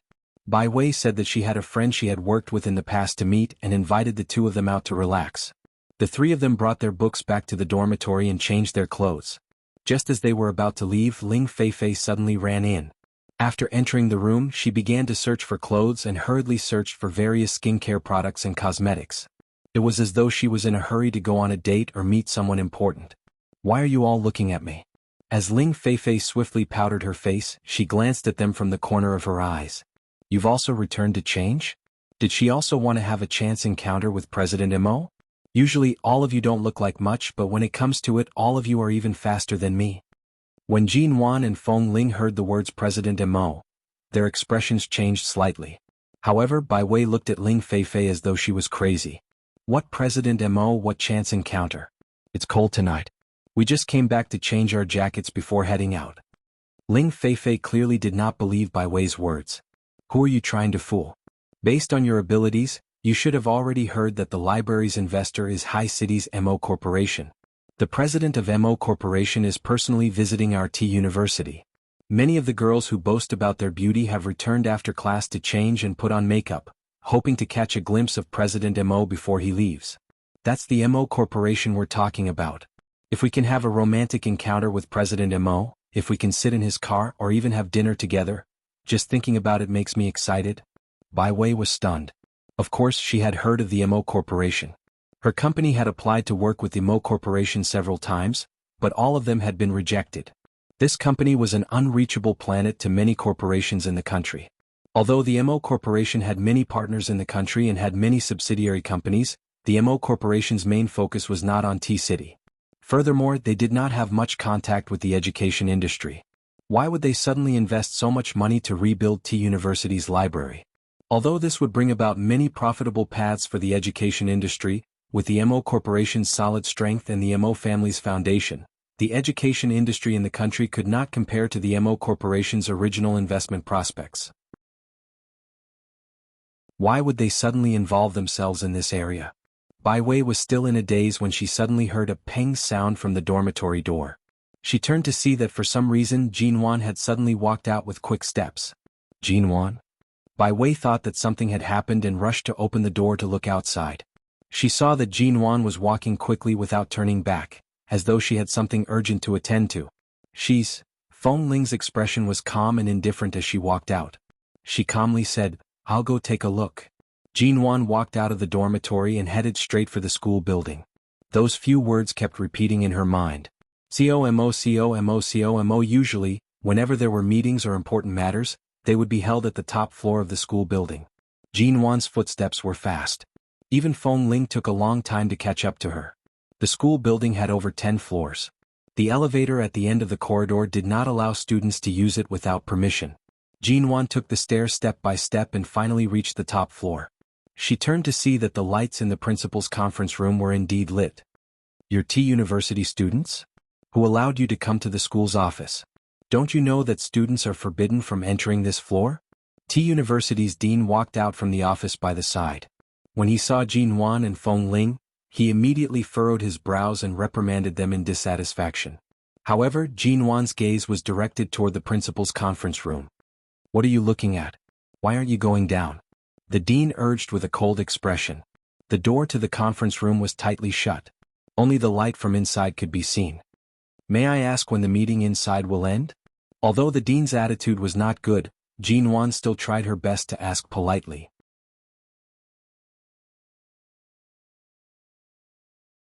Chapter 223. Coincidentally, at this moment, Professor Lin came out of the conference room. The moment he saw Jinwan, he was surprised. "Jinwan? Why are you here?" Jinwan looked back and saw Professor Lin hurriedly coming towards her. "Just in time.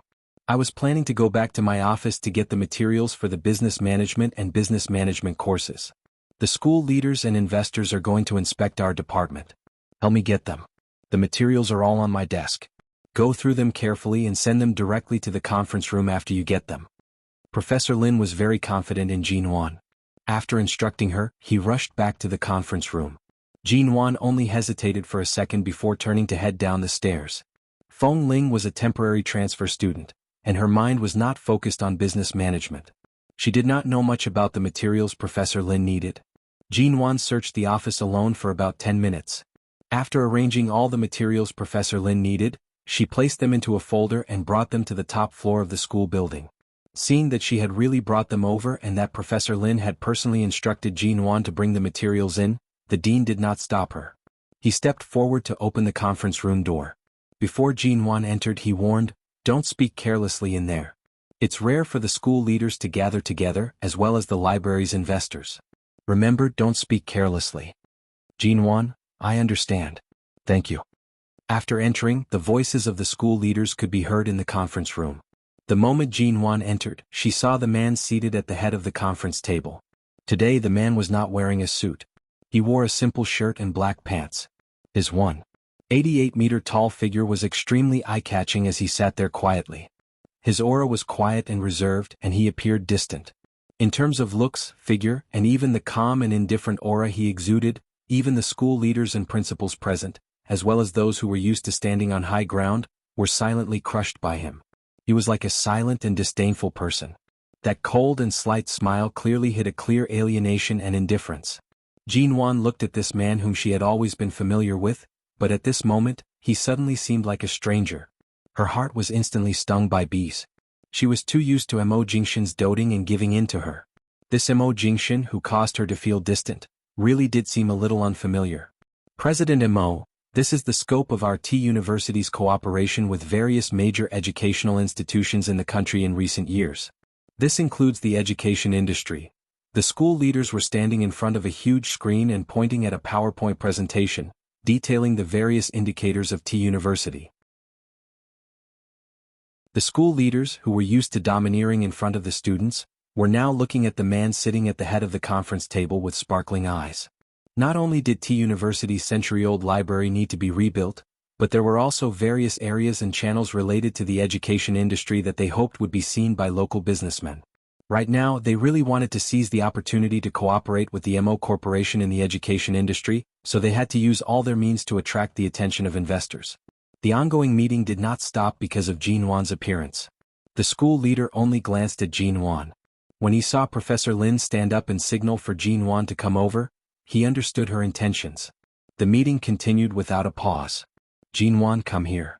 Professor Lin was a special professor at T University. He sat in the middle of the left side of the conference table, about 7 to 8 meters away from the head of the conference table. He beckoned Jinwan over. Jinwan brought the materials in her hands to Professor Lin. When she handed the folder to him, Professor Lin flipped through it and nodded in praise. He then turned back to look at her approvingly. Not bad. As expected, you're the most diligent in your studies. You brought all of my materials here without missing a single page. If it were someone else, who knows how many pages they would have missed. Jinwan felt that her mission was over. She used her gaze to ask the professor if she should leave now. Professor Lin did not reply. At this moment, the school leader happened to be speaking to him. He turned his head and entered the meeting state, not saying whether Jinwan should leave or not. Jinwan stood behind the professor. She raised her eyes and looked toward the head of the conference table. Ever since she entered, Mo Jingshan had only glanced at her once. It was a very ordinary glance, and he had not shifted his gaze toward her since. When she glanced toward him again, she saw that Mo Jingshan was currently reading a T University file that the school leader had eagerly handed to him. He was calmly flipping through it. His calm and indifferent attitude quickly made Jinwan realize that his attention was not placed on her. This man was really cold, unlike Jinwan.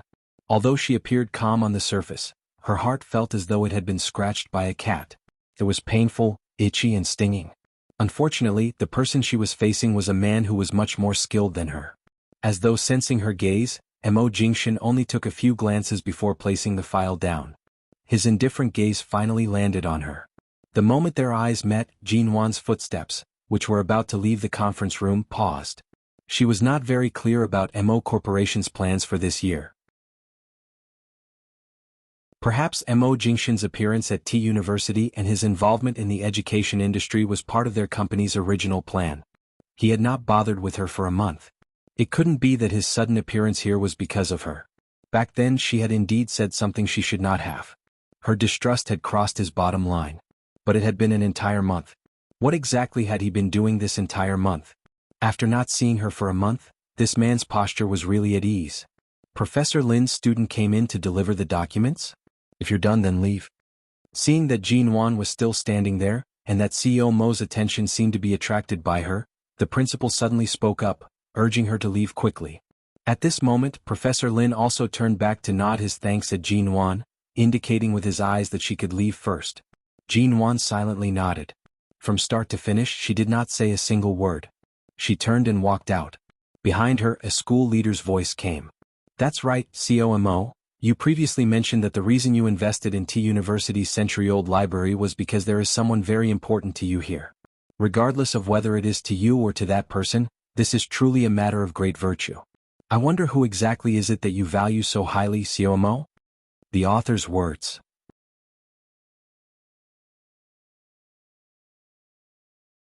Chapter 224. The moment Jean Wan arrived at the conference room, her expression froze. That day she should not have been so conflicted over the matter. She should not have doubted and distrusted him. At that time she really wanted to ask if she had left any traces on this blank piece of paper. Right now, could this be considered a form of indirect response? Was she very important? At the same time, Jean Wan felt a familiar gaze from behind her. She stood in the same spot. She knew that this was the principal's conference room and that there were many school leaders present. She calmed herself down and quickly walked out. Feng Ling had been waiting for her outside. When she saw Jean Wan come out, she immediately approached her. She used her gaze to ask if the person inside was Mr. Mo. Jean Wan only nodded her head and went downstairs. The sky had already darkened. T-City's lanterns had just been lit, and the streetlights on T-University's campus were somewhat far away. Jean Wan said that she wanted to be alone for a while. Feng Ling found a spot far away where she would not disturb her. She watched as Jean Wan paced back and forth on the field behind the campus. It was unknown what she was thinking about. About an hour later the sky was getting darker and darker. Only the top floor of the teaching building was lit. Jean Wan suddenly noticed that the lights in the conference room on the top floor had been turned off. She abruptly walked in through the back door. She saw that several school leaders had just come down and that Professor Lin was behind her. She approached to ask, "Professor, has the meeting ended? It's already past 8. You haven't returned to the dormitory yet?" Professor Lin looked at her in shock. "The wind is very strong tonight. Go back and rest early. Don't catch a cold. Has everyone gone downstairs?" Jean Wan did not see Mo Jingshan's figure. "The investor has left. The school leaders and I extended the meeting by several minutes. Right now the conference room is empty." "What were you looking for?" Professor Lin sized her up. "Your father and I are old acquaintances, but I've been too busy these past few years. I don't know much about your G family's matters. CEO Mo is also from High City. Could it be that you guys? He has already left?" Jean Wan furrowed her brows. She did not deny Professor Lin's guess. Her words could be considered as a silent admission. Professor Lin immediately glanced at her again. He recalled that Mo Jingshan had specifically asked to look at T-University's business management major. It seemed like it was not a coincidence, so it was because of Jean Wan. Professor Lin smiled. "He just left not long ago. If you want to chase after him now, he probably just left the school gate. There's a traffic jam outside the school gate now, so his car shouldn't have left yet." After saying that, Professor Lin left without going overboard. He had no right to ask about the matters of young people, but because of Jean Wan's existence, T-University was able to attract such a large investor. This was truly a great contribution from Jean Wan to T-University and the library. Jean Wan's reaction was to hesitate for 2 or 3 seconds before she suddenly turned and walked out. She ran all the way to the school gates and saw the cars parked outside. However, she did not know which one was Mo Jingshan's. He didn't drive his ghost to T-City. There was a subsidiary company of the Mo Corporation in T-City. He didn't know which company car or his spare car was. He had seen him drive a black off-road vehicle before, but that black off-road vehicle wasn't here. Jean Wan looked at the parking lot outside the school and finally could not help picking up her cell phone to call Mo Jingshan. The call went through, but after a long time no one picked up. In the end, the call was automatically hung up. After a long time, Jean Wan did not hear any of the nearby cars ringing. In other words, Mo Jingshan had already left. He left just like that? Jean Wan did not give up and called again, but no one picked up. She abruptly gripped her cell phone tightly in her palm, glaring at each car in the parking lot. "Very good, Mo Jingshan, your temper is really bad." Jean Wan turned and walked back. Feng Ling saw that Jean Wan did not seem to be able to find Mr. Mo and walked over from a distance. However, she saw Jean Wan's unhappy expression. "Gee." Feng Ling saw that there were no other students around and softly said, "Mrs. Mo, are you sure the person who came today is Mr. Mo? Where is he?" "I don't know." Hearing Jean Wan's resentful tone, Feng Ling, by way, went out alone tonight and met up with several friends she had interacted with in the workplace. When she returned, she was in a good mood and brought a few cans of beer with her. She knew that Jean Wan did not drink, so she originally planned to drink with her. However, for the first time ever, Jean Wan took 2 cans of beer from her bed. She sat down and began to drink as though she was competing with the beer. What's wrong with her?" Bai Wei was astonished. She turned to look at Feng Ling in confusion. Feng Ling calmly replied, "She's probably angered." "Who has the ability to anger her to this extent?" Also, didn't she say that she can't drink? Should we try to persuade her? Forget it. Let her drink. After drinking, she can have a good sleep in the dormitory. There's no point in stopping her now. Feng Ling glanced at Jin Wan. If she really wanted to drink right now, she could understand her feelings. As long as she did not step out of the dormitory tonight, she could drink however she wanted. Bai Wei saw that Jin Wan had already finished the 2 cans of beer and turned to look at the other 2 cans in her bag. Aren't you guys going to drink? Jin Wan's alcohol tolerance was not very good. She had only drunk 2 cans of beer with a low alcohol content, but her eyes were already slightly red. I bought the alcohol on the way. I only bought 4 cans. If you really want to drink to your heart's content, why don't we go to the bar opposite T University to drink together? Bai Wei saw that Ling Feifei was not around tonight. It was a rare opportunity for the 3 of them to drink and chat together. She directly suggested, that bar's management is not bad. There aren't any messy people. There are only 2 resident singers who sing all sorts of sad love songs. I've been there twice. Their singing is not bad and the environment is good. There's also a wide variety of alcohol. Alright, let's go. Jin Wan picked up the 3rd can of beer, opening it as she spoke. Seeing that Jin Wan's mood was clearly heightened due to the alcohol, Feng Ling directly said, No, it's already past 9. Let's just drink a few cans in the dormitory. After drinking we'll sleep. However, Jin Wan appeared as though she did not hear Feng Ling's words. She had already picked up her coat and put it on. She then sat by the bed to change her shoes. As she tied her shoelaces she said, Let's go. My treat. As she spoke, she glanced at Feng Ling who clearly did not intend to let her go. Let's go together. You'll follow me. What are you afraid of? How could Feng Ling be afraid? If Jin Wan really wanted to go out, nothing would happen if she followed Jin Wan. Furthermore, in the past month, she did not know what Mr. Amo had done to the Su family in America.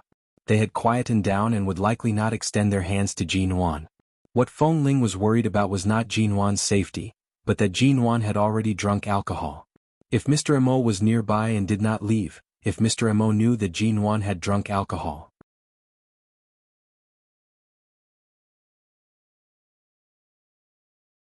Chapter 225. If you're in a bad mood, go out and relax. It's the same even if you don't drink. It's just relaxing. Bai Wei saw that the 2 of them were in a deadlock and decided to smooth things over. You're a woman. No matter what you do, you have to be able to face yourself. Don't take things too hard. It's good to go out and take a walk. It's much better than holding it all in. Jin Wan lowered her head and tied her shoelaces. She did not speak, but it was clear that she was indeed holding it in. Feng Ling's relationship with Jin Wan was likely getting closer and closer. There were many things that she could empathize with. Even though she remembered Co. Mo's instructions, she truly felt that Jin Wan's current mood needed to be released. She had indeed held it in for a month. Today it could be said that her emotions had been triggered. Then go. I'll accompany you. You mustn't drink anymore. You've already drunk 3 cans. Feng Ling sighed slightly. However, the result was that Feng Ling had underestimated the waiters in a place like Leisure Bar. Even though Bai Wei and Jin Wan had originally only ordered a fruit plate and a bottle of fruit wine with a low alcohol content, they could not resist the recommendations of these people. In the end, they bought several bottles of wine that were said to be fruit-flavored. 1 red and 1 blue. Although they appeared to be fruit-flavored wines, the alcohol content was not particularly low. The result of mixing several types of wine together was easy to imagine. With Jin Wan's alcohol tolerance, in less than an hour she closed her eyes and leaned against the sofa, unmoving. Feng Ling went to support her. Bai Wei sat by the side and sighed. No wonder Jin Wan said that there was someone at home who did not allow her to drink. As expected, her alcohol tolerance is too poor. Alcohol tolerance can be considered one of her weaknesses. Tomorrow when she wakes up, don't laugh at her. Otherwise, based on her recent mood, it's very easy for her heart to shatter into pieces. Feng Ling saw Jin Wan's drunken appearance and half teased and half helplessly helped her up. Bai Wei also had a teasing smile. Is this a relationship problem? I've seen it many times. Women who are usually so impressive in the workplace, once they encounter a relationship problem, they all become like this. I can understand. I definitely won't laugh at her. Feng Ling did not continue speaking with her. She supported Jin Wan and turned to walk out. Jin Wan was really drunk and it was the first time she was drunk to this extent. She was like a puddle of mud and had to be supported by Feng Ling to steady herself. This bar was located in the basement. They needed to take the elevator to reach it. She had just helped Jin Wan to the elevator when Jin Wan clutched her chest and leaned her head against Feng Ling's shoulder. Her expression was distressed as she said, "I've never seen a man with such a temper, Feng Ling. If he doesn't want to care about me anymore, then don't come to T-City." Feng Ling. He still ignores me after coming to T-City. I've already called him, but he won't pick up. He wasn't going to take it. He must have been sitting in one of the cars. Feng Ling, why don't we have a quarrel if you dare? You're giving me the cold shoulder. Do you really think that just because I always feel that I'm in the wrong, I'll soften my temper and cling to you? Did he think he was the Buddha? Did he think that I, Jin Wan, was a monkey in his palm that would never be able to escape and that everything was under his control? Let me tell you, I jumped out in my previous life. Feng Ling. Right now, Feng Ling could not be bothered with Jin Wan's incoherent drunken words. She could only silently watch the elevator doors that had been open for half a minute. Her scalp turned numb as she stared at the tall and broad man inside. Jin Wan realized that the elevator doors had opened, but Feng Ling had yet to pull her in. She narrowed her eyes and absent-mindedly saw a man standing inside. She narrowed her eyes and moved closer to take a look. Feng Ling subconsciously rushed to help her in. Jin Wan still staggered and almost fell into the elevator. Feng Ling rushed to hold her back. Mrs. Mo? However, as Jin Wan was being supported, she raised her eyes to look at the man in the elevator. From this distance, the man in front of her was truly handsome to the point of causing one's hair to stand on end. Did she really drink too much? The man who previously refused to talk to her, refused to see her, and refused to pick up her calls seemed to be standing right in front of her. Jin Wan looked at the man in front of her who was as tall as a jade tree. His eyes were cold, his nose was high, and his face was so handsome that it was like the work of the gods. His lower body was still clad in black trousers, which were long and slender. He wore a pure white shirt that was not fully buttoned, revealing his collarbone. He was sexy and exuded an aura of abstinence, causing one to be mesmerized. He just stood there, cold, noble, and distant. As Jin Wan continued to stare at him drunkenly, the man just coldly lifted his eyelids, lightly swept his gaze over the coat Jin Wan was wearing, and finally stopped on her face. His gaze was unreasonably calm, deep and calm. He just stared at her. Jin Wan's coat was put on by Feng Ling when she pulled her up from the sofa. Right now it looked a little messy. Her hair was also loose and tangled around her neck, making her skin look fairer and more delicate. Her cheeks were also much redder from the alcohol. Mr. Mo. Feng Ling supported Jin Wan with some awkwardness. She did not expect that after accompanying Jin Wan to indulge for the first time, she would be caught by Mo Jingshan. It seemed like Mo Jingshan had always been watching Jin Wan's every move. In this month, no matter where Jin Wan was or what she was doing, even if Feng Ling did not report it, he would still know. The man coldly stood in the elevator and did not speak. Mrs. Mo's feelings have been suppressed for a month. Today you finally came, but your attitude dug out all the pain in her heart. About her drinking today, Feng Ling was explaining when Jin Wan suddenly turned to look at Feng Ling. She tilted her head and looked at her, saying unhappily, "Feng Ling, why don't you pretend to be a man again? After I jump out of Mo Jingshan's palm, how about marrying you? Anyway, you're so handsome and skilled, why don't we make do with each other?" Feng Ling. In an instant, Jin Wan was directly thrown into the arms of the man in the elevator by Feng Ling. Her feet were unsteady, and her nose bumped against the man's chest. She immediately frowned in pain and raised her hand to tug at the man's clothes. She grabbed the corner of his clothes with both hands and struggled to stand firm. Then she raised her hand to rub her nose and turned to look at Feng Ling. "Feng Ling, why did you push me?" Feng Ling looked at Jin Wan, who was now really drunk and unconscious, and her back tightened because of Mo Jingshan's displeased and cold eyes. She lowered her voice and said, "Mrs. Mo, if you're drunk, quickly close your eyes and sleep. Don't talk."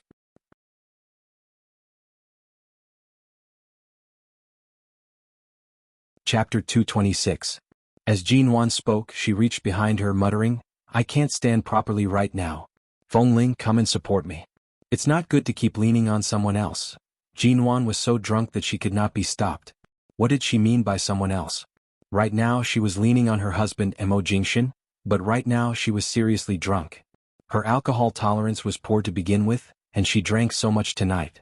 Jin Wan had most likely never drunk so much in her entire life. Feng Ling? Seeing that Feng Ling did not speak, Jin Wan could only prop herself up and turn around to pull her up. The moment she turned around, she could not stand properly. Her legs weakened and she fell to the side, knocking into the man beside her.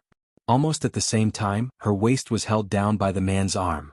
In an instant, his breath entered Jean Wan's nose. It was a clear and clean scent that she was familiar with. She barely managed to hold onto his clothes. She lowered her head to look at his elegant white shirt and well-ironed trousers. She muttered, "Sorry? I drank too much. I couldn't stand properly." As she spoke, she tried to move away from his embrace. However, the man did not let go. His cold eyes stared at her. He watched her drunken little face and pressed her firmly into his embrace. "Sir, I'm very sorry." Jean Wan thought that she had hurt him, and that was why he did not let go of her. She quickly apologized. After speaking, she turned to speak to Feng Ling. "Feng Ling, did you not drink tonight? Let's head back to the dormitory. Why isn't Bai Wei with us? Did she fall asleep on the sofa?" Feng Ling thought in her heart, "You should worry about yourself first. Bai Wei isn't drunk. She'll be back in a while," Feng Ling replied to prevent Jean Wan from persistently asking. Jean Wan nodded. She did not notice when the elevator doors closed. When the elevator doors opened again, she saw that Feng Ling had suddenly turned around to leave. She actually had no intention of accompanying her back. "Hey, where are you going?" Before Jean Wan could follow him out, she lost her balance and was pulled back by the man behind her. The moment she bumped into his embrace, Jean Wan turned back with a confused expression. She subconsciously smiled at him. "Thank you." As she spoke, she was about to push him away. She had to catch up with Feng Ling recently. Feng Ling had been inseparable from her. Something must have happened for her to suddenly leave alone in the middle of the night. She felt that she had to follow up to take a look. However, after struggling for a long time, she could not escape from his embrace. Jean Wan was about to speak when she abruptly heard the man's calm voice ring by her ears. "Stand firm." Jean Wan was startled and turned to look at him. However, before she could see clearly, the man brought her out of the elevator. Jean Wan was slightly dazed. She wanted to struggle but could not. She could only think that this person was too similar to Mo Jingxian. The night breeze outside the bar was slightly chilly. Jean Wan was brought into the car by the man. Her head leaned against the car window weakly. The car door was already locked. She struggled futilely against the window, muttering softly, "I'm telling you, kidnapping is against the law. Hurry and let me out of the car, or else my Feng Ling won't let you off." The man did not speak and had already started the car. Jean Wan's eyes were half closed. Her head hurt and she wanted to sleep. However, she was afraid that she would be kidnapped again. She tried her best to maintain a sliver of consciousness to pay attention to the environment outside the car. However, her vision was blurry and she could not see anything clearly. It was only when the car stopped at the condominium near T University that she looked out in astonishment. Right now, even the human traffickers knew so much about her? He even knew where the condominium she rarely stayed in was? "I want to return to the dormitory. I don't want to return here." Jean Wan furrowed her brows. Her hand slammed hard against the car window. "I don't want to return here. I don't want to." However, the car door had already opened. The man unbuckled her seatbelt and lowered his eyes to look at her. His voice was low and cold. "If you don't want to return here, where do you want to go? In any case, I'm not going back here." The moment Jean Wan thought back to the luggage she saw when she returned that day, her heart was filled with anger. "You want me to bring you back to the dormitory? I'll go back to the dormitory myself. It's not up to you.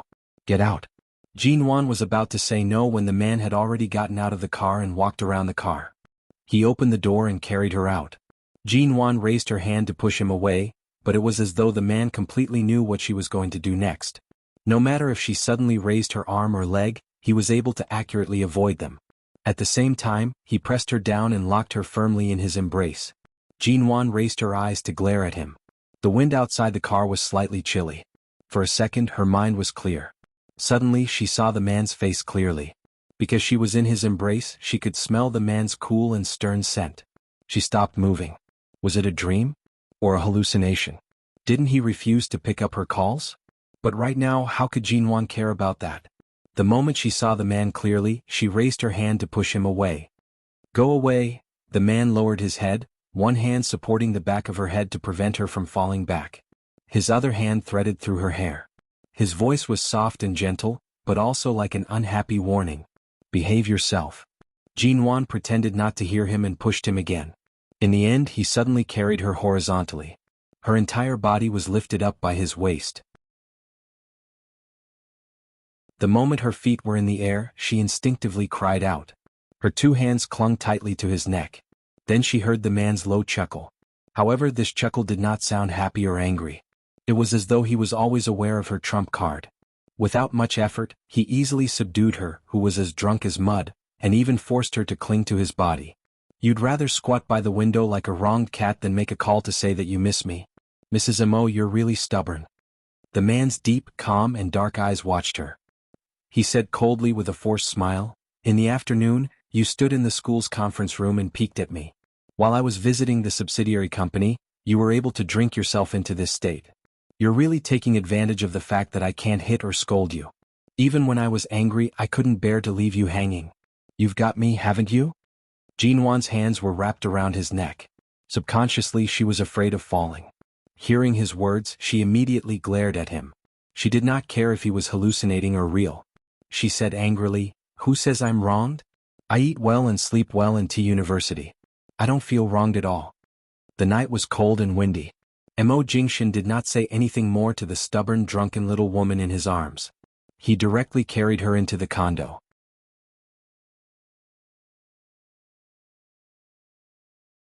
Chapter 227. Was this the real Mo Jingshin or something else?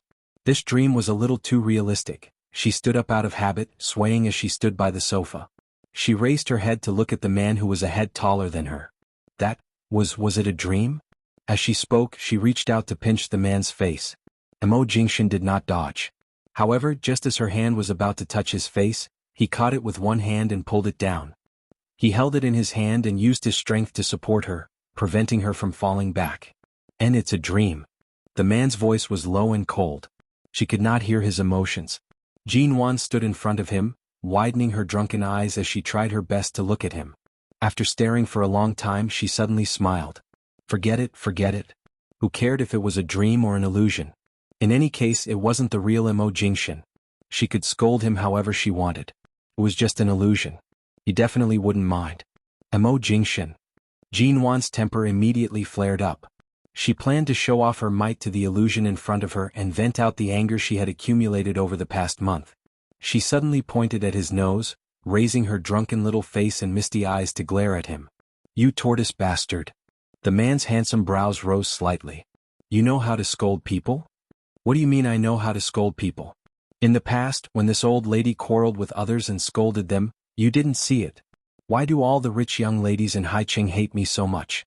Isn't it because back then they all came to provoke me and ended up being scolded until their eyes turned red? It's not like you don't know what kind of personality I had in the past.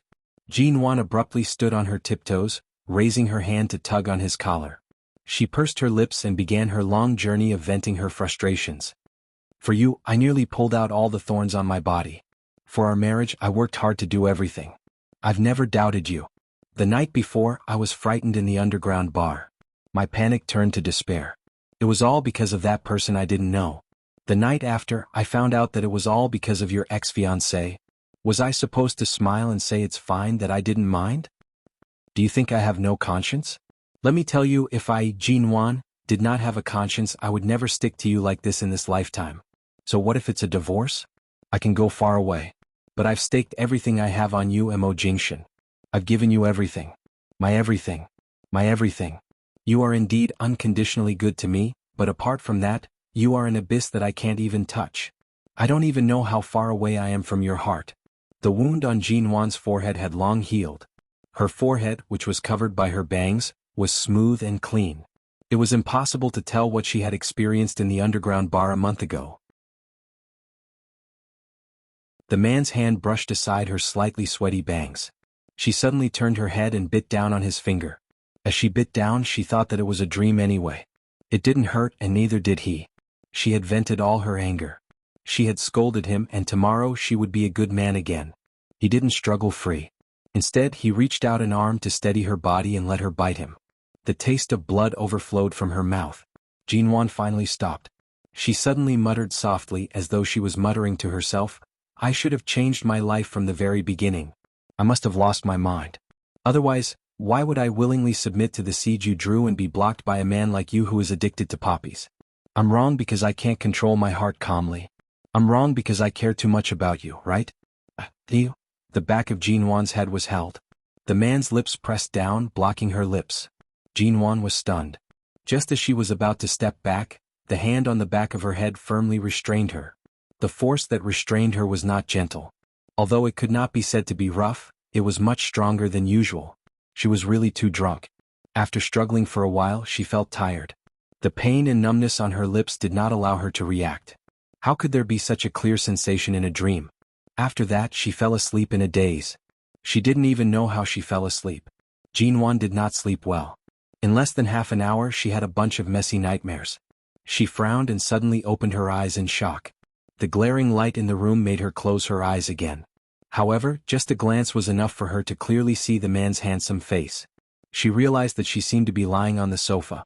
Mo Jingshan was still there in her dream. "You're awake? Do you have a headache?" The man's voice fell by her ear. Hearing this voice, which was frighteningly real, Jinwan's eyelashes trembled. She opened her misty eyes again and looked at the man's face in a trance. She reached out to touch his face to see if the illusion would suddenly disappear. When she reached out, the man's palm suddenly held her waist. Jinwan was brought to sit on his lap. She pressed her head against his shoulder. She tried to sit up, but her head still drooped little by little on his shoulder. "Mo Jingshan," she said softly. "In the future, let's not quarrel, all right?" Jinwan buried her face in his neck. Her voice was low and soft. The man's hand paused on the top of her head. After a moment, he looked at her mildly. "Are you sober or still drunk? Can you recognize if I'm an illusion or if I'm your husband?" Jinwan buried her face deeper into his neck. "I don't know." Mo Jingshan narrowed his eyes and looked at her unkindly. He raised his hand to encircle the little woman who had vented her anger with the help of the alcohol. He said indifferently, "Then let's talk when you're sober." "I don't talk to drunkards."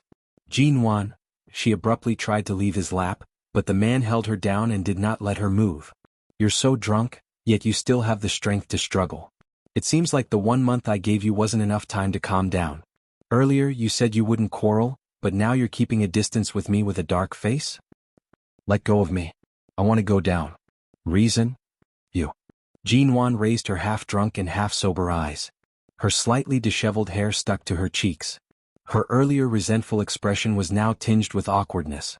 Her lips moved twice before she spat out a few stiff words. "You stared at me." As she spoke, she tried to shift her butt on his lap. Mo Jingshan lowered his head to look at the woman's face in his arms. His eyes were as deep as the ocean in the silent night.